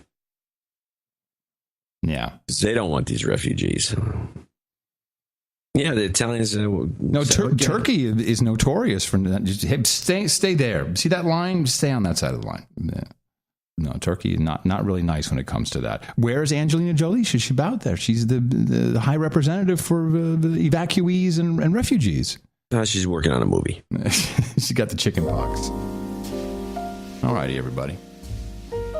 Luckily, legislatures come back. Things will be happening, and I'm keeping my eye on Greece.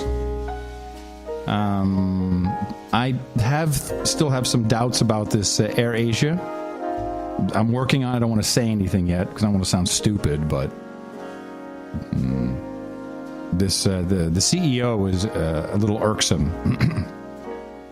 You know what I mean? No, I don't know what you mean. I have no idea what you're talking about. Okay, well, I'm working on some stuff, aviation stuff. And of course, as always, we will be using cross-disciplinary polymorphic analysis, made possible by the analytics of the fusion of big data and analytical systems. That will solve all attribution, and we'll do that for you on Thursday right here on the No Agenda Show. Absolutely. With some skip logic. Yes. Coming to you from FEMA Region 6 here in the capital of the Drone Star State. In the morning, everybody, I'm Adam Curry. And from Northern Silicon Valley, I'm John C. Dvorak. We'll talk to you again Thursday. Remember us at Dvorak.org/NA. We'll be back Thursday right here on No Agenda.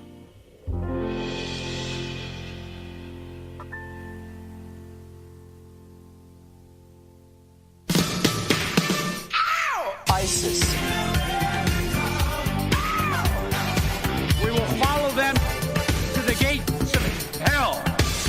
basis. I feel good. It's real. But resist, we must, and we will much about that be committed. It's real. I'm a rule follower, so if the rule is that we have to do it, then I'll do it. It's real. It was worth it. It was worth it. Adios, mofo. The best podcast in the universe. Dvorak.org/NA